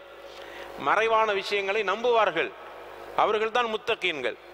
இறையச்சம் உடையவர் யார்? மறைவான விஷயத்தை நம்புவாங்க. மறைவான விஷயத்தை நம்புறது என்றால் மரணம். நம்முடைய மனிதனுடைய வாழ்க்கையில் நமக்குன்னு ஒரு நிரந்தர வாழ்க்கை இருக்கிறது, மரணம். மரணத்தை எல்லாரும் நம்புகிறோம். அதனால தான் அல்லாஹ் கூட யகீன் தான் சொல்கிறான். மரணத்துக்கு ஹத்தா ஏத்தியக்கல் யகீன், உறுதி வரும் வரை. உறுதி என்றால் மரணம். மரணத்துக்கு யகீன்ட பேர் வந்துருச்சு, உறுதின்ற பேர் வந்துருச்சு. ஏன்னா யாரும் அதில் கருத்து வேறுபாடெல்லாம் கொள்ள முடியாது. எல்லாரும் நம்ம பார்க்குறவங்களாம் மூத்தா போட்டு தான் இருக்கிறாங்க. அப்போ மரணத்துக்கு பிறகு கபருடைய வாழ்க்கை, இதுதான் கைப், மறைவான விஷயம். கபருடைய வாழ்க்கை இருக்கிறது. கபரில் விசாரிக்கப்படுவோம். மர்ரப்புக்க ஒமா தீனுக்க ஒமன் நபியுக்க விசாரிக்கப்படுவோம். 2 மலக்கு வருவாங்க. அந்த 2 மலக்கு நம்மகிட்ட விசாரிப்பாங்க, உன்னுடைய இறைவன் யார், உனது மார்க்கம் எது, உனது நபி யார். இந்த 3 கேள்விகளும் கண்டிப்பாக கேட்கப்படும். இதான் கைப். அல்லாஹ் சொல்றான், அல்லதீன யுமினூன பில் கைப். மறைவானத விஷயத்தை கொண்டு நம்புவார்கள். இதை நம்ம கண்ணால் பார்க்கல. கபர் வாழ்க்கை இருக்கிறது என்பது ஹதீஸின் மூலமாக உறுதிப்படுத்தப்படுகிறது. ஹதீஸில் சொல்லப்படுகிறது. நபிகள் நாயகம் ஸல்லல்லாஹு அலைஹி வஸல்லம் அவர்கள் சொல்லக்கூடிய சஹீஹான செய்தி, ஆதாரப்பூர்வமான செய்தி. மலக்கு விசாரிப்பாங்க. இது மறைவான ஞானம், இதை நம்பணும். அப்பதான் முத்தகீன். இப்போ உங்களுக்கு அந்த நம்பிக்கை இருக்கணும். நம்ம குர்ஆனை மனப்பாடம் செய்கிறோம், குர்ஆன் தான் நமக்கு சொல்கிறது. மறைவான விஷயத்தை நம்புறவன் தான் மோமின், அவனை தான் நேர்வழி காட்டும், அவன் தான் இறையச்சம் உடையவன், தக்வா உடையவன் என்று அல்லாஹ் சொல்கிறான். அப்போ மரணம் நமக்கு இருக்குது. மரணத்துக்கு பிறகு விசாரணை இருக்கிறது. உன்னுடைய இறைவன் யார் என்று கேட்கப்படும். இறைவனை பற்றி நாம் தெளிவாக சொல்லணும். அப்போ அல்லாஹ் யார் என்பதை பற்றி நாம் படிக்க வேண்டும். அல்லாஹ் யார் நமக்கெல்லாம் தெரியும். அல்லாஹ்னு சொன்னால் அல்லாஹ் அரசில் இருக்கிறான் அல்லது வானத்தில் இருக்கிறான், அல்லாஹ் நம்மளை படைச்சான், நமக்கு உணவு தர்றவன். இது மட்டும் அல்ல, அல்லாஹ்வை பற்றி முழுமையாக நமக்கு தெரிஞ்சிருக்கணும். அவனுடைய ருபூபியத்து, அவனுடைய உலூஹியத்து, அவனுடைய அஸ்மா சிஃபாத் என்கிற இந்த அகீதா சம்பந்தப்பட்ட கொள்கை சம்பந்தப்பட்ட விஷயங்கள் முழுமையாக தெரிந்து கொள்வது அல்லாஹ்வை பற்றி அறிதல், ரசூலை பற்றி அறிதல், மார்க்கத்தை பற்றி அறிதல். இந்த கல்வி நமக்கு கண்டிப்பாக இருக்க வேண்டும். அதில் நம்ம என்ன நினச்சிக்கிறோம், வெறும் மனப்பாடம் செய்கிறது மட்டுமல்ல. இன்றைக்கி நம்ம பார்க்குறோம் நம்முடைய பிள்ளைகளை, அருமையான மாணவர்களை, நீங்கள் குர்ஆனை மனப்பாடம் பண்ணிடுறீங்க, மாஷா அல்லாஹ் தபாரக் அல்லாஹ். அப்புறம் படிப்புக்கு போயிடுறீங்க. அங்கே படிக்க போகிற பொழுது உங்களுக்கு என்ன ஆகி போகுதுன்னா அதுலேயே சிந்தனை முழுசாக போயிடுது. குர்ஆனை கொஞ்சம் கொஞ்சமாக விட்டுறோம். குர்ஆனை கொஞ்சம் ஓத இல்லைனாலும் கூட நம்முடைய கல்விலிருந்து குர்ஆன் ரொம்ப வேகமாக போயிடும். அவிழ்த்து விடப்பட்ட ஒட்டகம் எப்படி வேகமாக பாய்ந்து ஓடுமோ அதை மாதிரி நம்முடைய கல்வியில் இருக்கிற மனனம் செய்யப்பட்டது அப்படியே ஓடிவிடும். எப்படி வழுக்கு பாறையின் மேலே தூசி ஒட்டி இருக்கிறது, தண்ணி ஊற்றப்பட்டால் எப்படி, அல்லது ஒரு காற்றடிக்கப்பட்டால் அந்த தூசி எப்படி வேகமாக பறந்து விடுமோ அது மாதிரி நம்ம கல்வியில் இருக்க குர்ஆன் வேகமாக பறந்து விடும். அப்போ என்ன செய்யறது? அதை தினமும் குர்ஆனை ஓதுவது மட்டுமல்லாமல் அல்லாஹ்வை பற்றியான அகீதா சம்பந்தமான கல்வியும் நீங்கள் கற்றுக்கொள்ள வேண்டும். அப்போ நம்ம படிக்க போயிட்டோன்னு சொன்னால் குர்ஆனை ஓரமாக ஒதுக்கி விட்டு அது வேற படிப்பு இது வேற படிப்பு முடிஞ்சு நம்ம இப்போ அதாவது நம்ம பள்ளிக்கூட படிப்பை படிச்சுட்டு இருக்கிறோம், அதில் கவனம் செலுத்துவோம், குர்ஆனை விட்டுறோம். குர்ஆன் ஹாஃபிதாக்களாக நம்ம ஆன பிறகு நம்ம பள்ளியோட தொடர்பு வைத்திருக்கிறோமா? ஹாஃபிதுகள் கொஞ்சம் சிந்தித்து பார்க்க வேண்டும். குர்ஆனை ஹாஃபிது அங்கேருந்து அஸ்ஹர்லேருந்து நம்ம வெளியாயிட்டோம், பள்ளிக்கூடத்துக்கு போயாச்சு, படிப்பு உயர்ந்துக்கிட்டே போகிறது. இங்கே நம்ம அஸ்ஹரில் குர்ஆனை கொஞ்சம் புதுப்பித்துக் கொள்வோம், அதற்கென்று குறைவான நேரத்தை ஒதுக்கி கொள்வோம் என்று கருதக்கூடியவர் எத்தனை பேர் இருக்கிறோம்? எத்தனை பேர் இங்கே வர்றோம்? எனவே அந்த மாதிரியான சிந்தனையை நீங்கள் முதல்ல, அது நம்முடைய பாடங்கள் மிக பலகீனமாக போனது, அது ஒரு காரணம். நம்ம என்ன பண்ணிட்டோம்னா அந்த கல்வியை மேலே ஏற்ற ஏற்ற இதுக்குண்டு ஒதுக்கக்கூடிய நேரத்தையும் நாம் குறைத்து விட்டோம். ஏன்னா படிக்கிறதுக்கே நேரம் இல்லை சகோதரர்களா, இல்லை ஹாஃபிதுகள், இன்ஷா அல்லாஹ் அதுக்குன்னு கொஞ்சம் நேரத்தை நம்ம ஒதுக்கிக்கிறோம். அந்த இங்கே மதரசாக்கு நாம் தொடர்ந்து வரக்கூடிய ஒரு பழக்கத்தை காலையில் ஒரு மணி நேரம், அல்லது முடியாவிட்டால் மாலையில் வரலாம், அல்லது முடியாவிட்டால் மகரிபு பிறகு ஏதோ ஒரு குறிப்பிட்ட நேரத்தை ஒதுக்க வேண்டும் கண்டிப்பாக. இன்னைக்கு இல்லை, நீங்கள் அடுத்த ஹாஃபிதாக வெளியே போயிட்டாலும் கூட உங்களுக்கு நம்ம சொல்லிக்கொள்வது, அப்போ தான் நீங்கள் பாடத்தை தக்க வச்சுக்கிற முடியும். அந்த மாதிரி மட்டுமல்ல, நீங்கள் குர்ஆனை மனப்பாடம் செய்கிற பொழுது மார்க்கத்தை பற்றி தெளிவான கல்வியும் படிச்சுக்கிறோம். நீங்கள் நம்ம ஹாஃபிதாக இருக்கிறோம், எப்படி தொழுவணும், சூரத்துல் ஃபாத்திஹா ஓதாட்டா எப்படி, அதில் துணை சூறா ஓதுனா தொழுக கூடுமா கூடாதா, துணை சூறா ஓதாட்ட கூடுமா கூடாதா, ருக்கு செஞ்சால் எப்படி செய்கிறது, தொழுகையுடைய சட்டங்களையும் நம்ம தெரிந்து கொள்ளணும். அப்போ வெறுமன குர்ஆனை மட்டும் மனப்பாடம் பண்ணுறது இல்லை, அந்த கல்வியும் படித்து கொள்ள வேண்டும். அந்த கல்வினா தொழுகை, குறைஞ்சபட்சம் தொழுகை பற்றி, தொழுகையில் ஒதுவை பற்றி ஹாஃபிதுகளாக மனப்பாடம் பண்ணி 15 ஜூஸு 15 ஜூஸு 20 ஜூஸு 30 ஜூஸ் மனப்பாடம் எப்படி ஒதுக்கிறது சரியாக நமக்கு தெரியவில்லை. அப்படி இருக்கக்கூடாது. உங்களுக்கு இன்ஷா அல்லாஹ் தெரியும், ஆனால் அதையும் கற்றுக்கொள்வதற்கு நீங்கள் முயற்சி செய்ய வேண்டும். என்ன நடக்குது நம்ம பார்க்குறோம், குர்ஆனில் பாடத்தில் கொடுக்குறோம், தீனியாத்துன்னு ஒரு பாடம் நம்ம வச்சிருந்தாலும் கூட தீனியாத்து விஷயத்தில் பெரிய கவனம் நீங்கள் எடுத்துக்கொள்வதில்லை. அது கவலையான விஷயம்தான். நம்ம குர்ஆனை மனப்பாடம் செய்யும்போது தீனியாத்தில் உள்ள பாடங்கள் என்பது ரொம்ப ஈஸி, ஒன்றுமே இல்லை. அல்லாஹ்வுடைய வேதத்தையே 30 ஜுஸுவை மனப்பாடம் பண்ணுற அளவுக்கு துணிந்து வந்த பிறகு தீனியாத்தில் உள்ள பாடம் என்ன இருக்குது? சும்மா 2 பக்கம் தான் இருக்கும், அல்லது ஒரு 3 பக்கம் இருக்கும், சீரால கொஞ்சம் இருக்கும், துவாக்களில் ஒரு 5-6 துவாக்கள் இருக்கும். அதை கூட நம்ம சரியாக செய்கிறோமா? அதுலேயும் கொஞ்சம் ஆர்வமாக இருக்கும். அருமையான பிள்ளைகளை உங்கள் பெற்றோர்கள் சொல்லத்தான் செய்வாங்க, ஆனால் நீங்கள் அலட்சிய போக்கு, உங்களுடைய ஆசிரியர் சொல்லத்தான் செய்கிறாங்க, உங்களுடைய அலட்சிய போக்கு. இதனால் எதுக்கு நமக்கு குர்ஆனை மனப்பாடம் பண்ணணும்? குர்ஆனில் மட்டும் நம்ம கரெக்டாக இருந்துக்கிறோம் இல்லை. இந்த குர்ஆன் தான் சொல்லுது நீங்கள் நல்ல முறையில் நடக்கணும்னு சொல்லுது. இந்த குர்ஆன் தான் உங்கள்கிட்ட எதிர்பார்க்குது, வாழ்க்கையில் செயல்படுத்தணும், இந்த குர்ஆன் தான் சொல்கிறது. அப்போ அந்த குர்ஆன் சொல்லுகிறபடி நம்ம நடக்கணும்னா தீனியாத்து பாடத்தில் நீங்கள் கவனம் எடுத்துக்கொள்ள. அது கவனம் நம்மகிட்ட இருக்குதா? இல்லை. உங்களுக்கு முன்னாடி தான் நான் சொல்கிறேன், இல்லை, அதிகமான கவனம் எடுத்துக்கொள்ளவில்லை. எந்த நபிமார்கள் 25 நபிமார்களுடைய பேர் குர்ஆனில் இருக்கிறது. நம்மில் எத்தனை பேருக்கு வரிசை கிரமமாக 25 நபிமார்களுடைய பெயர்கள் தெரியும்? 25 நபிமார்களை பற்றி குர்ஆன் சுன்னாவில் சொல்லப்பட்ட வரலாற்று செய்திகள் நிறைய நபிமார்களுடைய வரலாறு இருக்குது, அதெல்லாம் நான் சொல்லவில்லை, கட்டுக்கதைகளை சொல்லவில்லை. குர்ஆன் சுன்னாவின் அடிப்படையில் கூறப்பட்ட நபிமார்களுடைய அந்த வரலாறுகள் சுருக்கமாக தான் இருக்கும். அப்படியான வரலாறுகளை கொஞ்சமாவது தெரிஞ்சிருக்கணும். இப்ராஹிம் நபின்னா யார், என்னென்ன செஞ்சாங்க, அவருடைய தந்தை யார், அவருடைய பிள்ளைகள் யார், அவங்களுடைய வம்சம் என்ன, எந்த வம்சத்தில் ரசூலுல்லாஹ் ஸல்லல்லாஹு அலைஹி வஸல்லம் அவங்க வர்றாங்க, ஈசா அலைஹிஸ்ஸலாம், மூசா இவர்கள் எந்த வம்சத்தில் வர்றாங்க, அப்படிங்கிற ஒரு சின்ன சின்ன அறிவை, இதெல்லாம் தீனியாத்துடைய பாடங்கள் நீங்கள் படிக்கிறதுக்கு முயற்சி. நம்ம ஹாஃபிஸ் மாஷா அல்லாஹ் தபாரக்கல்லாஹ், ஆனால் நபிமார்களை பற்றியான செய்திகளை நமக்கு தெரியலன்னா நம்ம ஹாஃபிஸ் ஆகி பயனில்லாமல் ஆயிரும். அதனால் குறைவான இந்த விஷயங்களை படிச்சுக்கணும்.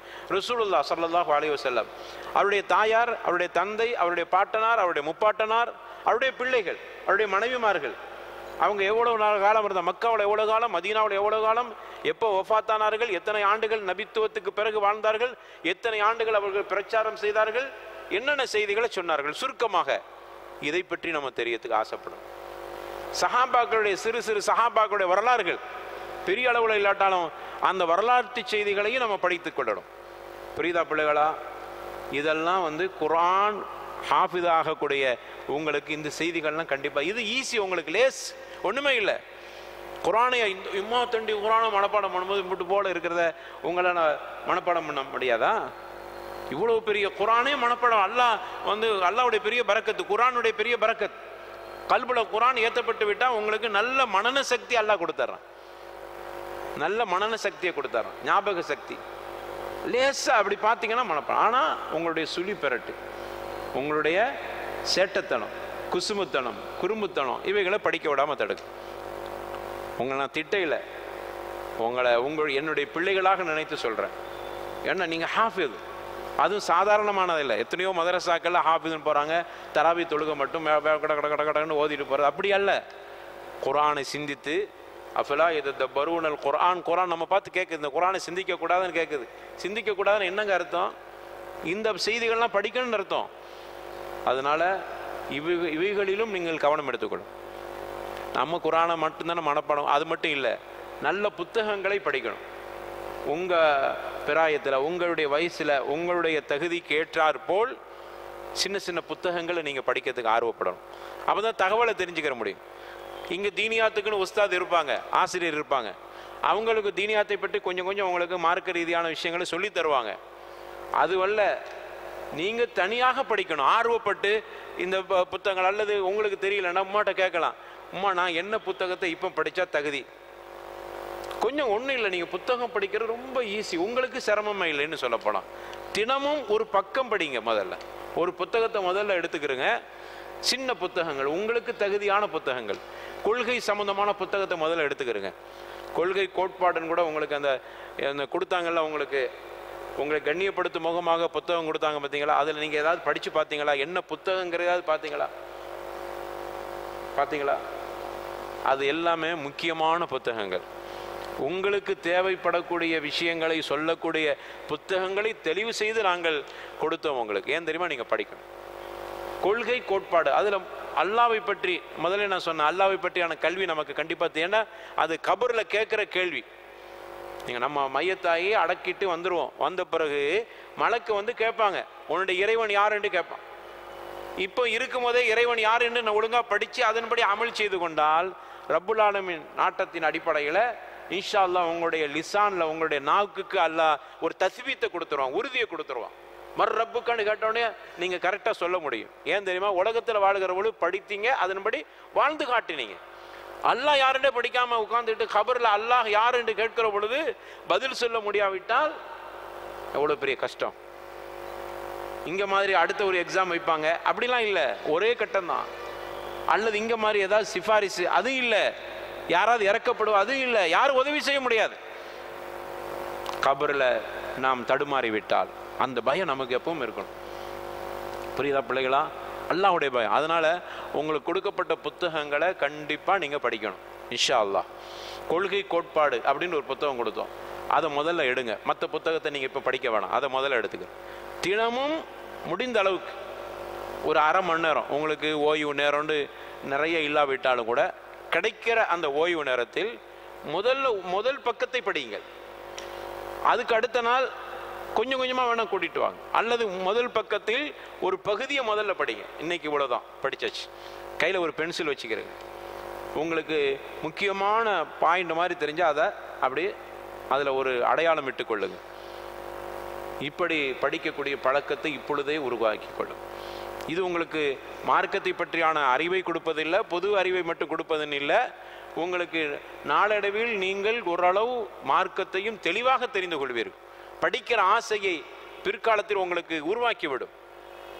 இப்போ நீங்கள் படிக்கையில், இப்போ அந்த ஆர்வத்தை எடுத்துக்கிற இல்லைன்னா இன்னும் கொஞ்சம் வயசாகும் போது படிப்பை பற்றியே உங்களுக்கு கவனம் இருக்காது. நம்ம புத்தகம் படிக்கணுங்கிற ஆர்வமே இல்லாமல் போயிடும். நாங்களாம் சிறுவர்களாக இருக்கும்போது நிறைய புத்தகங்கள் படிக்கணும்னு ஆர்வப்பட்டோம். ஆனால் அதை படிப்பதற்கு வாங்குவதற்கு எங்கள்கிட்ட பணம் இல்லை.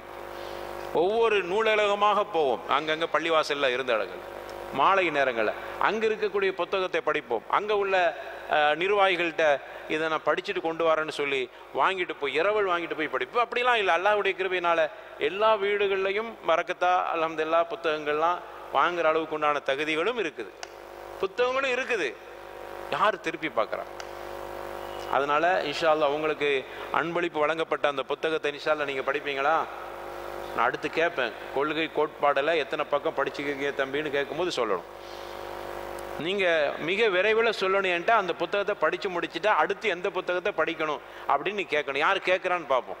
அப்படி கேட்குறவங்களுக்கு ஒரு உங்களை கண்ணியப்படுத்தும் முகமாக ஏதாவது நாங்கள் உங்களுக்கு பரிசு கொடுக்க தயாராக இருக்கிறோம் இன்ஷா அல்லாஹ். யார் முதல்ல அதை பற்றி நீங்கள் சும்மா படிச்சுட்டெல்லாம் சொல்லக்கூடாது. கேட்போம். கொள்கை கோட்பாடில் ஒரு விஷயத்தை பற்றி உங்கள்கிட்ட கேட்கப்படும். ஏதோ உங்களுக்கு தெரிஞ்சதை நீங்கள் சொல்லலாம். புரியுதா? ஆரம்பிச்சிங்களா? கொடுத்த புத்தகத்தில் ஏதாவது படிக்க ஆரம்பிச்சிங்களா? யாரெல்லாம் அதை எடுத்து அந்த கொடுத்த புத்தகத்தினுடைய அட்டை பகுதியை படித்தவர் யார் சொல்லுங்க பாபு? எல்லாத்துக்கும் கிடைச்சி தானே? எல்லாத்துக்கும் கொடுத்தாங்க தானே? கொடுத்தவங்களை கேட்குறேன், கொடுத்தாங்க தானே? யாருமே அட்டை பகுதி எடுத்து பார்க்கலையா? நான் கூட ஒரு பேரை சொன்னேனே, அதையாவது நீங்கள் சொல்லலாம் அழகா. பார்த்தீங்களா? அப்போ நம்மகிட்ட படிக்கிற ஆர்வத்தை நாம் ஏற்படுது. சின்ன பிள்ளைங்க தானே நீங்கள், நான் உங்களை டேமேஜ் பண்ணல, உங்களை கொச்சைப்படுத்துவதற்காண்டி கேட்கவில்லை. நீங்கள் கொஞ்சம் அந்த விஷயத்தில் கவனம் எடுத்துக்கொள்ளுங்க. புரியுதா பிள்ளைகளா? அருமையான பாசத்திற்குரிய பிள்ளைகளா, கொஞ்சம் கவனம் எடுத்துக்கிறேங்க. அந்த புத்தகத்தை நம்ம படிக்கணும். என்ன சொல்கிறான், எதுக்கு கொடுத்தாங்க, ஏன் போய் இந்த நிர்வாகம் இவ்வளோ இந்த புத்தகத்தை எடுத்து தந்தாங்க நம்ம கையில்? சும்மா வீட்டுக்குள்ளே வைக்கிறதுக்கா? நீங்கள் படிக்கணும். உங்கள் அம்மா மறுபடியும் படிக்க சொல்லணும். அம்மா இதை படிங்க அப்படிங்கணும். உங்களுக்கு வாசிக்கிறதுனால என்ன வரும்னா, தமிழ் நடை சீக்கிரமாக அந்த தமிழை வேகமாக வாசிக்கக்கூடிய ஒரு திறமையும் கிடைச்சி போகும். மார்க்கத்தை பற்றி நீங்கள் தெரிஞ்சுக்கிறீங்க இன்ஷா அல்லாஹ். அப்போ அடுத்து உங்கள்ட்ட நான் எதிர்பார்க்கறது என்னென்னா, உங்களுக்கு கொடுக்கப்பட்ட முதல் புத்தகம் கொள்கை கோட்பாடு. அதில் நீங்கள் படித்து யார் முதல்ல படிச்சுட்டீங்கன்னு வந்து சொல்கிறீங்களோ என்கிட்ட சொல்லுங்கள். இன்ஷா அல்லாஹு தஆலா உங்களுக்கு நீங்கள் விரும்புகிற ஒரு பரிசு கிடைக்கும் சார், எங்களால் ஏண்டது. இன்ஷா படிப்பீங்களா? இன்ஷா அல்லாஹ் புத்தகம் படிக்கிற ஒரு ஆர்வத்தை ஏற்படுத்தி கொள்ளும். சரி, அடுத்தது அல்லாஹ்வை பற்றி நீங்கள் தெளிவாக படிச்சுக்கிறணும். அடுத்து ரசூலுல்லாஹ்வை பற்றி நாம் தெளிவாக படிக்கணும். அல்லாஹ்வுடைய தூதர் யார் நீங்கள் கேட்டிங்கன்னா உங்களுக்கு அந்த புத்தகங்கள்லாம் நாங்கள் வாங்கித்தரோம். இல்லை எங்களுக்கு வாங்கிறதுக்கு உண்டான தோது வாய்ப்பு இல்லைன்னு சொன்னால் உங்களுக்கு இன்ஷா அல்லாஹ் நாங்கள் வாங்கித்தரோம். அல்லாஹ்வுடைய தூதர் யார் அதை தெரிஞ்சுக்கணும். எதெல்லாம் நீங்கள் ரசூலுல்லாஹ்வை பற்றி தெரிய வேண்டிய விஷயங்கள்லாம் என்ன? அல்லாஹ்வுடைய தூதர்னா யார் புரியுதா? இங்கே பாருப்பா, ரசூலுல்லாஹ்வை பற்றி நீங்கள் சுருக்கமாக தெரிஞ்சுக்கொள்கிற பெரிய வரலாறுகளை நீங்கள் படிங்கன்னு நான் சொல்லலை. முதல்ல சுருக்கமாக ரசூலுல்லாஹ்வை பற்றி அறிமுகம். அல்லாஹ்வுடைய தூதர் யார், அவங்களோட வாப்பா, வாப்பாட வாப்பா, வாப்பாட வாப்பா, வாப்பாட வாப்பா, முப்பாட்டனார் வரைக்கும், பாட்டனார் முப்பாட்டனார் வரைக்கும் தெரிஞ்சுக்கிறது. அதுக்கு கீழே ரசூலுல்லாஹ்வுடைய மனைவிமார்கள், ரசூலுல்லாஹ்வுடைய ஆம்பிள்ளை பெண் பிள்ளைகள்.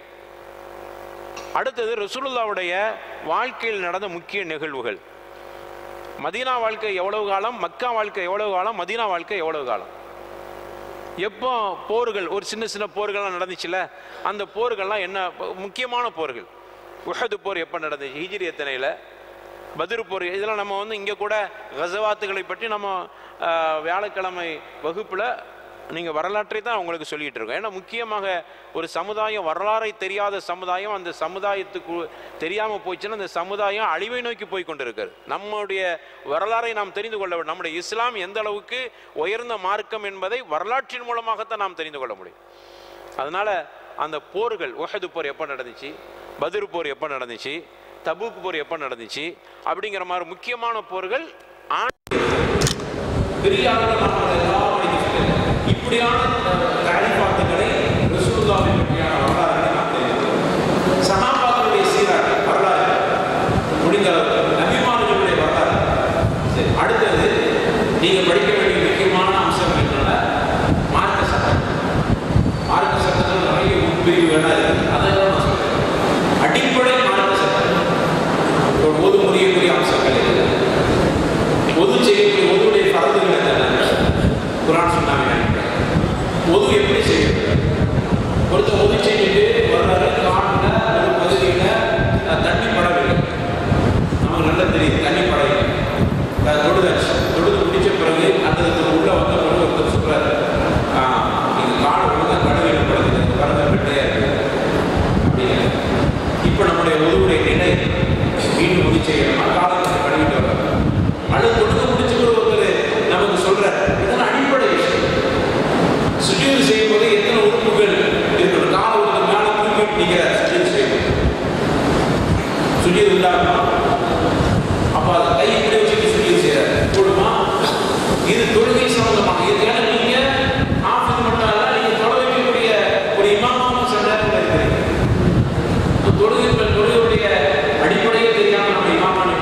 உங்களுக்கு எதுவும் புரிஞ்சோ புரியவில்லையோ அப்படி சந்தேகம்.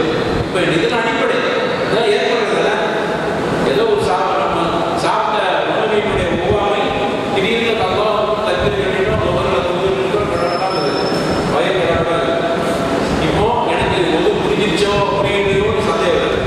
அதை குறித்து சொல்ல தனியாக சொல்லிக்கிறார். இப்போ இந்த நிலையில் நான் என்ன முடிவு எடுப்பது? உங்களுக்கு புரிஞ்சிச்சு எடுப்பதா இருக்கிறது? எனக்கு கேள்வியே கேட்டு பதில் சொல்ல மாட்டேங்கிறீங்க. நீங்கள் படிக்கணும், படிச்சுட்டு வரணும். நான் சொன்னதெல்லாம் மனசில் வச்சு இப்படியா அப்படியா அல்லது நீங்கள் கேட்கணும் அப்படின்னா என்ன செய்யுது? உங்களுக்கு ஆர்வம் கொண்டதுக்கான இந்த கேள்விகளை வச்சிருக்கேன். இதுதான் அடிப்படை. இந்த அடிப்படைகளை கண்டிப்பாக நீங்கள் சரி. நீங்கள் கொடுத்துட்டு இருக்கும்போது 3 4 சந்தேகம் வருது. என்ன முடிவு எடுக்குது? 4 ரக்காத்து முதல் தொழுவீங்க, 3 ரக்காத்தா 4 ரக்காத்தா சந்தேகம் வருது. என்ன முடிவு எடுக்குது? அல்லது ஒரு உறுதியாக தெரியுது 5 ரக்காத்து தொழுவணும் தெரியுது. இப்போ என்ன செய்யுது? அல்லது 3 ரக்காத்துல சலாமானிக்கணும் தெரியுது தொகல்ல. இப்போ என்ன செய்யுது? தெரியணுமா இல்லையா? உங்களை யாராவது சொல்லுங்க. அப்போ என்ன செய்யுது? காப்பி எது எப்படி இல்லை எப்படின்னா 3 4 சந்தேகம் என்ன செய்யுது? இல்லை சொல்லி 3 4 சந்தேகம் என்ன செய்யுது? கேள்வி பண்ணிச்சா? சந்தேகம் என்ன முடிவு எடுக்கிறது? இன்னொரு காரணத்தை தொடுதா 5 என்ன செய்யுது? இன்னொரு காரணம் தொடுதா 3 4 இல்லை 4 சந்தேகம். நீங்க இன்னொரு முடிவு எடுக்கிறதுக்கு ஒரு விஷயம் இருக்கு. அது என்னன்னு படிக்கணும். நான் சொல்ல மாட்டேன். நீங்க படிக்கணும், கேட்கணும், மட்டும் படிக்கணும். அப்போ அம்மா சொல்லுவா, அப்போ வாங்கி படிக்கிறோம் சொல்றோம். அப்போ வாங்க புரியுது. அப்போ இதெல்லாம் நம்மளுக்கு கடமையான கேள்வி.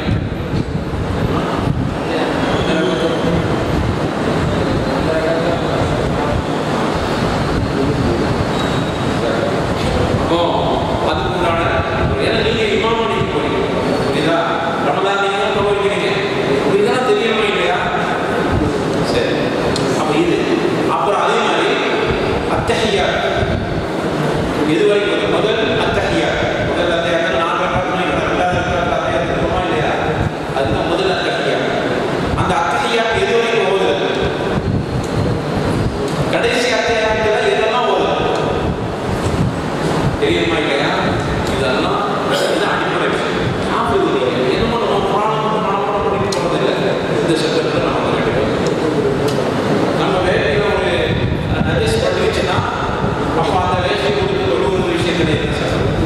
மார்க்கெட் அது கழுவினா போதுமா அல்லது வேற ஆசையாக வாங்கணுமா? இதெல்லாம்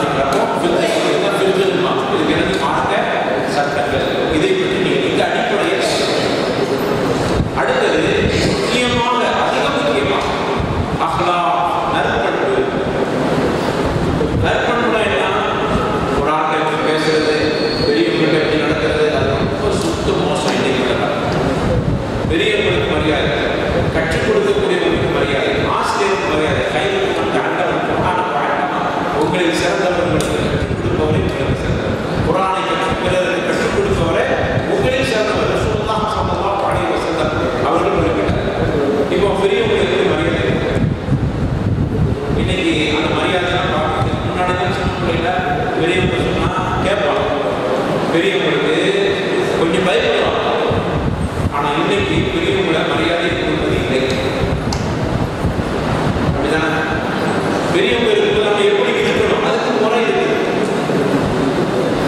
ஒரு பெரியவங்களை நான் அவர்கள்ட்ட எப்படி பேசணும் அதுக்கு முறை இருக்குது. நம்மளை கற்றுத்தரக்கூடிய ஆசிரியர்கள் எப்படி வெளிப்படுத்தணும் அதுக்கு முறை இருக்குது. இதான் நற்பண்பு.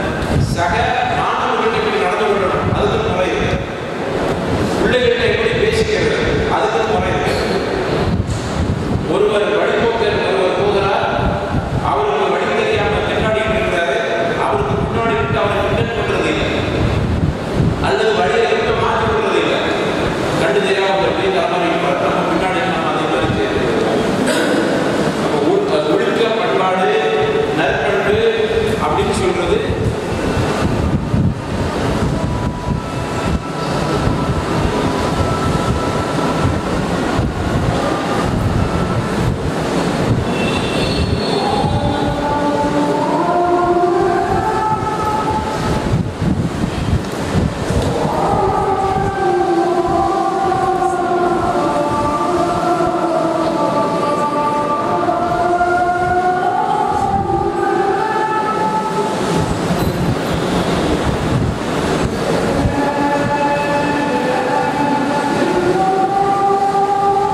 தூரமாக இருக்கும், அதுக்குன்னு பஸ்ஸில் போகணும்.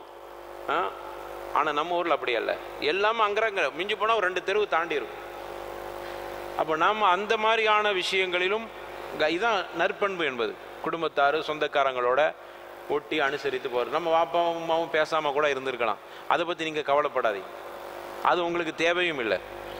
உங்கள் வாப்பா உங்கள் சாச்சப்பாவோடு உங்கள் பெரியப்பாவோடு பேசாமல் இருப்பாங்க, காக்கா தம்பிக்குள்ளே ஏதாவது சண்டையாக இருந்திருக்கும், அதுக்குள்ளே நீங்கள் மூக்க நுழைக்கக்கூடாது. உங்களுக்கு யார் அவர்? சாச்சப்பா பெரியப்பா. அவருடைய பிள்ளைகள் உங்களுக்கு சாச்சப்பா விட்டு காக்கா தம்பி. அப்போ இந்த மாதிரியான உறவு முறைகள்லையும் நீங்கள் அதிகம் கவனம் எடுத்துக்கொள்ளணும். புரியுதா பிள்ளைகளா? இதுதான் நற்பண்பு என்பது. இதெல்லாம் குர்ஆன் நமக்கு கற்றுத்தருது, இப்படியெல்லாம் நடங்கன்னு சொல்லுது. அப்போ தான் நம்ம மனப்பாடம் செஞ்சுருக்கிற அந்த ஹிஃபுல், அந்த மனனம் அர்த்தம் உள்ளதாக இருக்கும். அதுக்கு தான் நம்ம மனப்பாடம் பண்ணுறோம். சும்மா அப்படியே குர்ஆனை ஓதிட்டு போகிறது அப்படி இல்லை, இப்படி ஓதிட்டு போகிறதுக்கு இல்லை, ஓதிட்டு போகிறதுக்கு மேலே ஓடி போகிறதுக்கும் இல்லை. மாறாக அதை மனசில் வச்சிருக்கிறன்னா ரப்புல் ஆலமீன் நம்மை தெளிவு செஞ்சிருக்கிறான். அதன்படி நம்முடைய வாழ்க்கையில் அமல் செய்வதற்குத்தான் ரப்புல் ஆலமீன் இந்த குர்ஆனை நமக்கு அருளி இருக்கிறான். குர்ஆனை சிந்தித்து பாருங்கள் என்று சொன்னால் என்ன அர்த்தம்? அதன்படி அமல் செய்யுங்க. சிந்தித்து பார்த்து அப்படியே சிந்திச்சுட்டே இருக்கிறது அல்ல. குர்ஆன் அல்லாஹ்வுடைய வேதம், நம்பிட்ட முடிஞ்சு போச்சு இல்லை, அது என்ன சொல்லுதோ உன் வாழ்க்கையில் கொண்டு வா. அப்போ நற்பண்பை பற்றி சொல்லுது, அது உன்னுடைய வாழ்க்கையில் கண்டிப்பாக இருக்க வேண்டும்.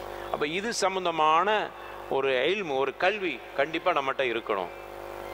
அப்படி இருந்தால் தான் நீங்கள் ஹாஃபிதாக இருக்கிற அந்த ஹிஃபுதில் ஒரு அர்த்தம் இருக்கிறது, இல்லைன்னா ஒன்றும் பிரயோஜனம் இல்லை. அதுக்கு என்ன செய்யணும்னா, நீங்கள் குர்ஆனை ஓதுறீங்கன்னா, இப்போ நான் ஒரு சூறாவை ஓதுங்க, இடையில ஒரு வசனத்தை ஓதுங்கன்னா மாஷா அல்லாஹ் ஓதிடுறீங்க. இது எங்கெல்லாம் வருது சொல்லிடுவீங்க. அது எப்படி முக்கியமோ அதே மாதிரி இதில் அல்லாஹ் என்ன சொல்கிறாங்கிறது நமக்கு முக்கியம். அப்படி தானே? மனப்பாடம் பண்ணியிருக்காருன்னா அல்லாஹ் இதில் என்ன சொல்கிறான்? ஃபலகத் ஹமல் அகபா வமா அதராக மல் அகபா ஃபக் ரகபா, என்ன சொல்கிறான் அல்லாஹ் இதில்? இதை நம்ம ஓதிடுவோம். இதுக்கு மாக்கபல் என்ன சொல்லிடுவோம், மாபாத் என்ன சொல்லிடுவோம், என்ன சூரான்னு சொல்லிடுவோம். இதை மாதிரி எங்கேயாவது ரக்கபான்னு வருதானா அதையும் சொல்லிடுவோம். மாஷா அல்லாஹ் தபாரக் அல்லாஹ். அது வல்ல, அது மட்டுமல்ல, அது வல்லன்னு இல்லை, அது மட்டுமல்ல, அதில் அல்லாஹ் என்ன சொல்கிறான், எனக்கு என்ன பாடம் இருக்கிறது. கொஞ்சம் கொஞ்சமாக குர்ஆனுடைய தர்ஜமாக்களையும் நீங்கள் வாசிப்பதற்கு முயற்சிக்க வேண்டும். இவ்வளவு பொறுப்பு உங்களுக்கு இருக்குது. இதுதான் குர்ஆன். அப்பொழுதுதான் நீங்கள் ஹாஃபித் என்பதற்கு உண்டான ஒரு தரத்தையும் தகுதியும் பெற முடியும். பெரித அன்பான பிள்ளைகளா, இதற்கு கொஞ்சம் முயற்சி செய்யணும். நீங்கள் இப்போ படிக்கிற வயசு, தயவுசெய்து உங்களுக்கு நான் உங்கள்கிட்ட ரொம்ப கெஞ்சி கேட்பது என்னென்னா, உங்கள் அம்மா பயன்படுத்துகிற, உங்கள் வாப்பா பயன்படுத்துகிற மொபைல் கொஞ்சம் நீங்கள் அதில் கவனம் எடுத்துக்கொள்ளாது. உங்களுக்கு தேவையில்லை. உங்களுக்கு தேவை என்ன தெரியுமா? மனப்பாடம் பண்ணுறது, படிக்கிறது. இந்த மாதிரி சாயங்காலம் விளையாடுங்க. அப்போ உட்காந்து அசரில் உட்காந்து நீங்கள் படிச்சுக்கிட்டு ஓதிக்கிட்டு இருக்கேன்னா சொல்ல இல்லை, அசரில் விளையாடிடுங்க. மகரிப் வரைக்கும் தான், அதுக்கு பிறகு தொழுகைக்கு வந்துட விடுது. படிக்கிறது, விளையாடுறது, மாணவர்களோடு ஜாலியாக இருக்கிறது, அந்த மாதிரி வச்சுக்கிறீங்களே தவிர மொபைலில் போயிடாதீங்க. நீங்கள் இன்ஷா அல்லாஹ் நல்லா படித்து உங்களுக்குன்னு ஒரு தகுதி, உங்களுக்குன்னு ஒரு வாய்ப்புகள் வருகிற பொழுது, இப்போ நம்ம வச்சுக்கிட்டு இருக்க மொபைல் இதை தாண்டி ஏதோ ஒரு பெரிய நாகரிகமாக என்னமோ வரப்போகுது. அழகாக நியாமத்தை பயன்படுத்திக்கிறங்க. நாங்கள் சின்ன பிள்ளையாருக்கு மொபைல் இருக்கவா செஞ்சிச்சு நினச்சி பார்த்தோமா? கடவுளையே அதை நினச்சி பார்த்தோமா? இன்றைக்கி நாங்கள் பயன்படுத்துகிறோமா இல்லையா? அன்றைக்கி நாங்கள் பயன்படுத்துகிற இன்றைக்கி பயன்படுத்துகிறோம். இன்ஷா அல்லாஹ் உங்களுடைய காலகட்டத்தில் ஏதோ ஒரு அதிசயமாக வரப்போகுது. அது நல்ல, ஆனால் அதை பயன்படுத்துவதற்கு முன்னால் இப்போ நீங்கள் நல்ல மார்க்கத்தை எல்லாம் படிக்கிற இந்த காலத்தை நீங்கள் வீணடித்து விடாதீர்கள். இது ரொம்ப முக்கியமான காலம். மனப்பாடம் செய்கிறது இந்த வயசில் தான் மனப்பாடம் செய்ய முடியும். இன்னும் வயசு தாண்டி மனப்பாடம் பண்ண மனசில் நிற்குமா? 45-50 வயசில் ஒருத்தரை வச்சு நம்ம இப்போ குர்ஆனை மனப்பாடம் பண்ணுங்கன்னா முடியுமா? முடியும், அல்லாஹ் நாடினால் முடியும். ஆனால் நீங்கள் பண்ணுற அந்த வேகம் அங்கே வராது. உங்கள்கிட்ட இருக்கக்கூடிய அந்த குவத்துல் ஹிஃப்துன்னு சொல்லுவாங்க, அந்த ஆற்றல் அங்கே இருக்காது. எனவே இதையும் கவனத்தில் வைத்து இன்ஷா அல்லாஹ் இஷா தொழுகை எப்படி கொஞ்சம் தஹீர் பண்ணிக்கலாமா? இப்போ எத்தனை மணி சொல்ல? எத்தனை மணி சொல்ல?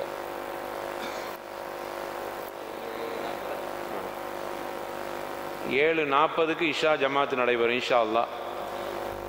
இந்த பிள்ளைகளை கண்ணியப்படுத்தக்கூடிய உற்சாகப்படுத்தக்கூடிய விதத்தில் நம்முடைய நிர்வாகத்தின் ஏற்பாட்டில் இப்படி ஒரு பரிசுகள் வழங்கப்பட போகிறது. உங்களை ஊக்கப்படுத்துவதற்கும் உங்களுடைய பாடங்களை இன்னும் பலப்படுத்துவதற்கும் அந்த ஏற்பாடு செய்யப்படுகிறது. அதை பற்றியான விவரங்களை இன்ஷா அல்லாஹ் அடுத்து நூஹ் அல்தாஃபி அவர்கள் தொகுத்து சொல்வார்கள். வாஹிர் தஅவானா அல்ஹம்துலில்லாஹி ரப்பில் ஆலமீன். வஸ்ஸலாமு அலைக்கும் வரஹ்மத்துல்லாஹி வபரகாத்துஹு.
பிஸ்மில்லாஹிர் ரஹ்மானிர் ரஹீம். அல்ஹம்துலில்லாஹி ரப்பில் ஆலமீன்.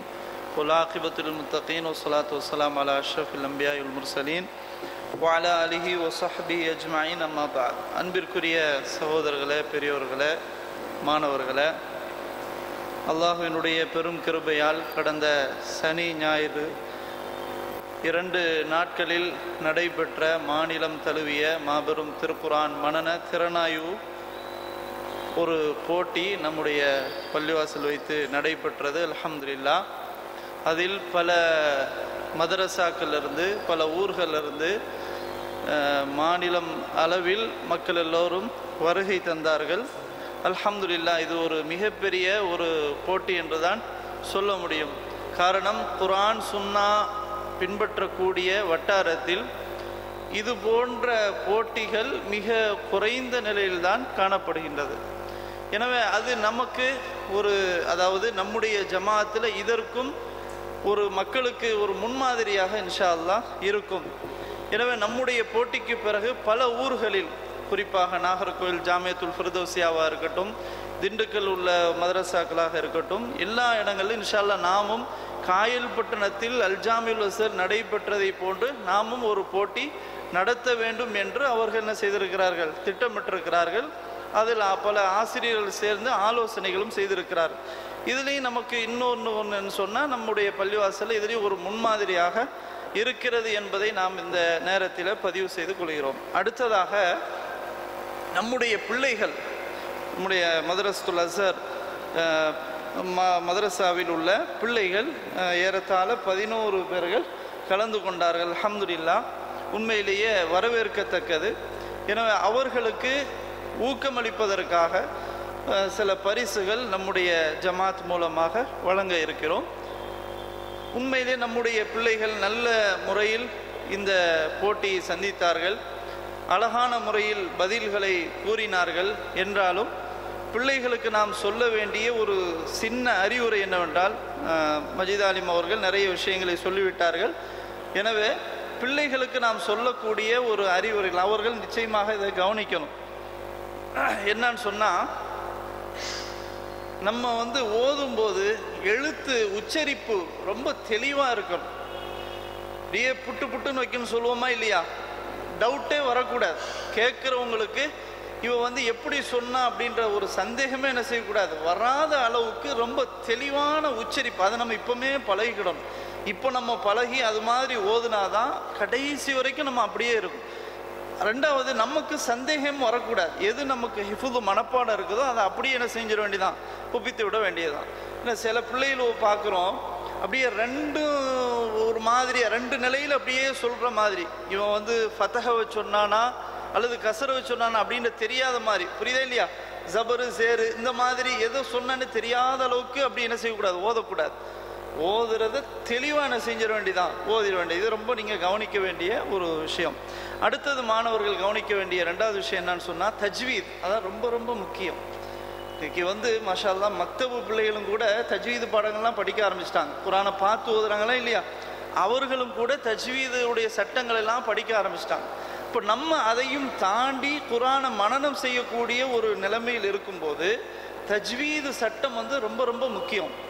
அதை நம்ம ஓதும் போது என்ன செஞ்சுக்கிற வேண்டியதான், இதில் இஹ்ஃபா வருது, இதில் இல்ஹார் வருது, இதில் இதுகாம் வருது, இதை இப்படி செய்யணும், இப்படி சொன்னால் இதை வந்து நம்ம கரெக்டாக ஃபாலோ பண்ணணும். அந்த தஜ்வீது சட்டப்படி ஓதுனா மட்டும்தான் நமக்கு அந்த தஜ்வீது கடைசி வரைக்கும் நிற்கும். இல்லை நேரம் ஆயிட்டு அதனால கொஞ்சம் வேகமாக ஓதுவோம், விரட்டி ஓதுவோம் அப்படின்னு சொன்னால் தஜ்வீது என்ன செய்யாது, நிற்காது. அப்போ தஜ்வீதோட ஓதும் போது இன்னொரு பெரிய அற்புதமான ஒரு விஷயம் என்ன நடக்குதுன்னு சொன்னால், கிராத்து ராகம் வந்து என்ன செஞ்சிருது, ஆட்டோமேட்டிக்காக நமக்கு கிடைச்சிரும். தஜ்வீதோட ஓதும் போது ராகம் என்ன செஞ்சிடும், நம்ம இதுக்குன்னு தனியாக கூட முயற்சி பண்ண தேவையில்லை. முயற்சி பண்ணுறது ஒரு பக்கம் இல்லை, சில பேருக்கு வந்து அல்லாஹ் அந்த மாதிரி ஒரு ராகத்தை கொடுத்துருக்க மாட்டான். ஆனால் தஜ்வீதோட ஓதும் போது அழகான முறையில் ராகமும் சேர்ந்து என்ன செஞ்சிடும், வந்துடும். அப்போ நம்ம தஜ்வீதோட ஓத என்ன செய்யணும், இப்போவுமே படிக்கணும். இப்போ விட்டுட்டோம், தஜ்வீதை இனிமேல் எப்பொழுதுமே என்ன செய்ய முடியாது, எடுக்கவே முடியாது. சரியா? இதை முதல்ல கவனத்தில் வச்சுக்கணும். அடுத்தது என்னன்னு சொன்னால், நம்ம மனப்பாடம் பண்ணதை வந்து அப்பப்போ ரிப்பீட் பண்ணிக்கிட்டே இருக்கணும். இப்போ பாருங்கள், ஒரு நல்ல ஒரு வாய்ப்பு. இப்போ நீங்கள் வந்து சுன்னத் தொழுவு போவீங்க, இஷாவுக்கு பிறகு பின் சுன்னத் தொழுவீங்க இல்லையா? நீங்கள் என்ன செய்யணும்னு சொன்னால், இந்த சுன்னத் தொழுகைகளை உங்களுடைய பாடங்களை ஓதுற ஒரு இடமா நீங்கள் ஆக்கிக்கணும். உதாரணமாக 2 ரக்காத் சுன்னத் தொழுவுறோமா, ஒரு 2 பேஜ், ஒரு 3 பக்கம் இந்த 2 ரக்காத்தில் முடிக்கிறது. அதுக்கப்புறம் இஷாவுக்கு பிறகு 2 ரக்காத்தில் ஒரு 2-3 பேஜ். இதை நீங்கள் இப்படி இதை தனியாக கால்குலேட் பண்ணி ஒரு பேப்பரில் எழுதி இப்படி நீங்கள் வந்து ஃபாலோ பண்ணீங்கன்னு சொன்னால் பாடம் அப்படியே என்ன செய்யும், மனசில் நிற்கும். அதை ரொம்ப நம்ம வந்து நுனி நாக்கில் வச்சுக்கணும். பாடத்தை தூங்கும்போது எழுப்பி தட்டி விட்டு கேட்டாலும் சொல்கிற அளவுக்கு என்ன செய்யணும், பாடங்களை நீங்கள் தரமாக வச்சுக்கணும் இன்ஷா அல்லாஹ். அப்போ இதை நீங்கள் ஃபாலோ பண்ணுவீங்களா இன்ஷா அல்லாஹ்? சில பேர் சவுண்டு காணும் வாயில. மீதி சவுண்டை காணுமே. ஹேர், சரி ஹேர். அப்போ இன்ஷா அல்லாஹ் அது மாதிரி நம்ம வச்சுக்கிடுவோம். அடுத்த தடவை இன்ஷா அல்லாஹ் போட்டியில் இங்கே மட்டும் இல்லை, எங்கே போட்டி நடந்தாலும் அங்கே நம்ம போகிறதுக்கு அளவுக்கு நம்ம தயார்படுத்திக்கணும். இங்கே போட்டி நடந்தாலும் அதில் நம்ம ஃபஸ்ட்டு செகண்டு தேர்டு எதுலையாவது ஒன்றில் நம்ம இருந்தே ஆகணும் அப்படின்ற ஒரு முடிவோடு இன்ஷா அல்லாஹ் நீங்கள் செயல்படும். சரி, நேரம் ஆயிடுச்சு. அடுத்தது, இப்போ நம்முடைய பிள்ளைகளுக்கு நம்ம ஊக்க பரிசுகளை நம்ம வழங்க இருக்கிறோம். இதில் வந்து வரிசை பிரகாரம்லாம் கிடையாது, ஃபஸ்ட்டு செகண்டு தேர்டு அப்படின்ற ஒரு இதெல்லாம் கிடையாது. அதனால் கூப்பிட்றது வந்து என்ன ஃபஸ்ட்டு கூப்பிடலையே செகண்ட் கூப்பிடலையெல்லாம் என்ன செய்யக்கூடாது, நினைக்கக்கூடாது. முதலாவதாக நம்முடைய பள்ளிவாசலுடைய தலைவர் கலாமியாஜ் அவர்கள் பிள்ளைகளுக்கு பரிசுகளை வழங்குமாறு அழைக்கிறேன். ஜர் மூலதாஸ் அஜர் வாங்க, அஜர் வாங்க. பறக்கத்தான் இருக்குது. கரெக்டாக இருக்கோம். சரி, ஓகே.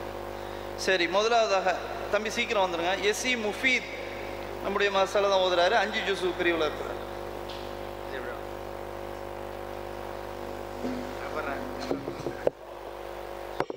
அடுத்ததாக UZK முகமது முஹைதீன் 5 ஜூஸு. தக்பீர் சொல்லுங்க. அதுவே வேறு மாதிரி போயிடாம. அடுத்தது ஏஎம் இஸ்மாயில்.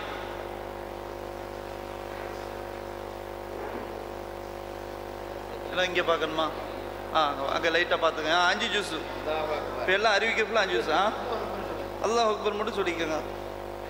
அடுத்தது முஹம்மத் சர்ஃபாஸ் 5 ஜூஸு.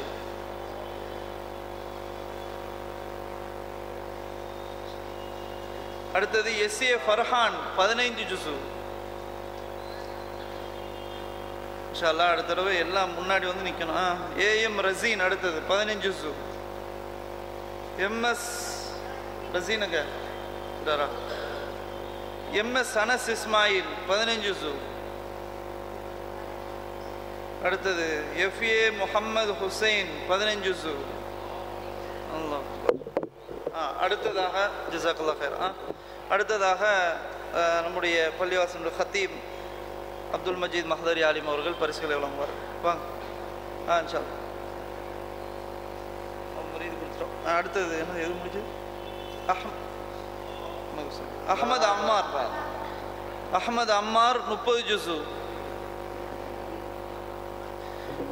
SAN முஹம்மது அலி 30 ஜுஸு. அடுத்தது SM சுல்தானுல் ஆரிஃப் 15 ஜுஸு. சுல்தான் ஆரிஃப் 15 ஜுஸு. முஹம்மத் முஜாஹித் 15 ஜுஸு.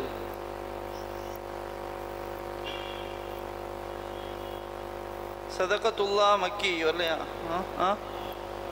அடுத்து ஜஸாக்கல்லாஹ் ஹைரா. இமாம் கொண்டு சொல்கிறார். அடுத்ததாக நம்முடைய பள்ளிவாசலுடைய இமாம் நைனா முகமது அவர்கள் பரிசுகளை வழங்குவார். எல்லா ஹாபிஷ் SMA சதகத்துல்லா மக்கி. சதகத்துல்லா மக்கி வரலையா? வரல. சரி ரைட். அடுத்தது Ahmad Bashir LK higher secondary school வரலையா? வரல. அடுத்தது ஒரு தம்பி வர்றாரா? ரைட். தம்பி அங்கே பார்க்கணும். வாங்கி திரும்ப வாங்கிக்க. நீங்கள் எப்படி வாங்கலாம்? பறிச்சு திரும்ப. அப்படி ரைட். கேமரா பாருங்க. அடுத்தது நூஹ் நுஃபைஸ். நூஹ் நுஃபைஸ் வரலையா? சரி. அடுத்தது Muhammad Ashraf. SH Mohammed Ashraf LK higher secondary school 15 ஜுஸு.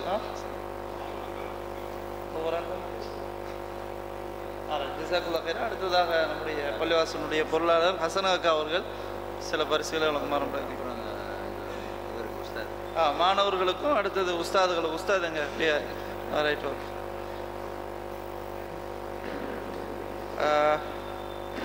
Harris Muhiyuddin matric secondary school 15 ஜுஸு.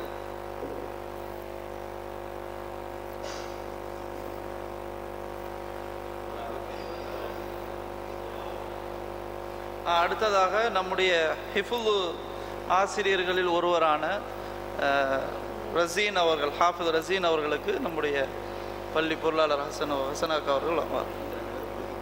ஆமாம், இன்னும் 2 பேருக்கு வந்து வர இல்லை. இன்ஷா அல்லாஹ் அவங்களுக்கும் வழங்கப்படும். சரிதானே? அவ்வளோதானே? இன்னும் ஒரு வார்த்தை. ஹைர். ஜஸாக்கல்லாஹ் ஹைர். இன்ஷா அல்லாஹ் அடுத்த தடவை சொன்னதை போன்று அடுத்த தடவை இன்ஷா அல்லாஹ் நீங்கள் வந்து முதல் இடத்துல இருக்கணும். சொல்லப்பட்ட விஷயங்களை நீங்கள் சரியாக உள்வாங்கிக்கங்க. தம்பி இந்த மாதிரி இந்த பாருங்கள், இது இப்படி விளையாட்டாகவே எடுத்துக்கக்கூடாது, ரொம்ப சீரியஸாக எடுக்கணும். விளைச்சா இல்லையா? இன்ஷா அல்லாஹ் இனிமேல் உங்களுடைய பாடங்கள்லையும் தஜ்வீதுலையும் ரொம்ப கண்ணுங்கருத்துமாக இருங்க. இப்போ விளையாடிட்டு இருந்தீங்கன்னு வைங்க, கஷ்டம் பின்னாடி கஷ்டம். நிறைய பேர் நம்ம ஊரில் இது சொல்கிற ஒரு நிமிஷம் இருங்க. நம்ம ஊரில் வீட்டுக்கு ஹாஃபிதுகள் இருக்கிறாங்க தெரியுமா? எல்லா வீட்லேயும் ஹாஃபிதுகள் இருக்கிறாங்க. நான் அவங்கள்ட்ட போய் ஏதாவது ஒரு ஆயத்து கேளுங்க, ஒன்றும் தெரியாது. ஆனால் பேரில் வந்து ஹப்ஸான்னு தான் இன்னைக்கு வரைக்கும் இருப்பாங்க. அப்போ இந்த ஒரு நிலை நமக்கு வந்துடக்கூடாது. ஏன் அப்படி அவங்களுடைய நிலை அப்படி இருந்துச்சோன்னா, அவங்க ஓதுற காலத்துலேயும் ஒழுங்காக ஓதலை, ஓதுன பிறகும் அவங்க ஒழுங்காக தக்க வைக்கலை.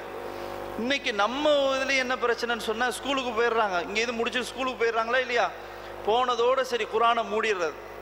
அப்புறம் தராவி தொழுகைக்குன்னு அவங்களுக்கு ஒரு அழைப்பு வரும். வந்தால் எந்த இடத்துல எதை ஓதணுமோ அந்த இடம் காஜூஸை மட்டும் ஓதுவாங்க.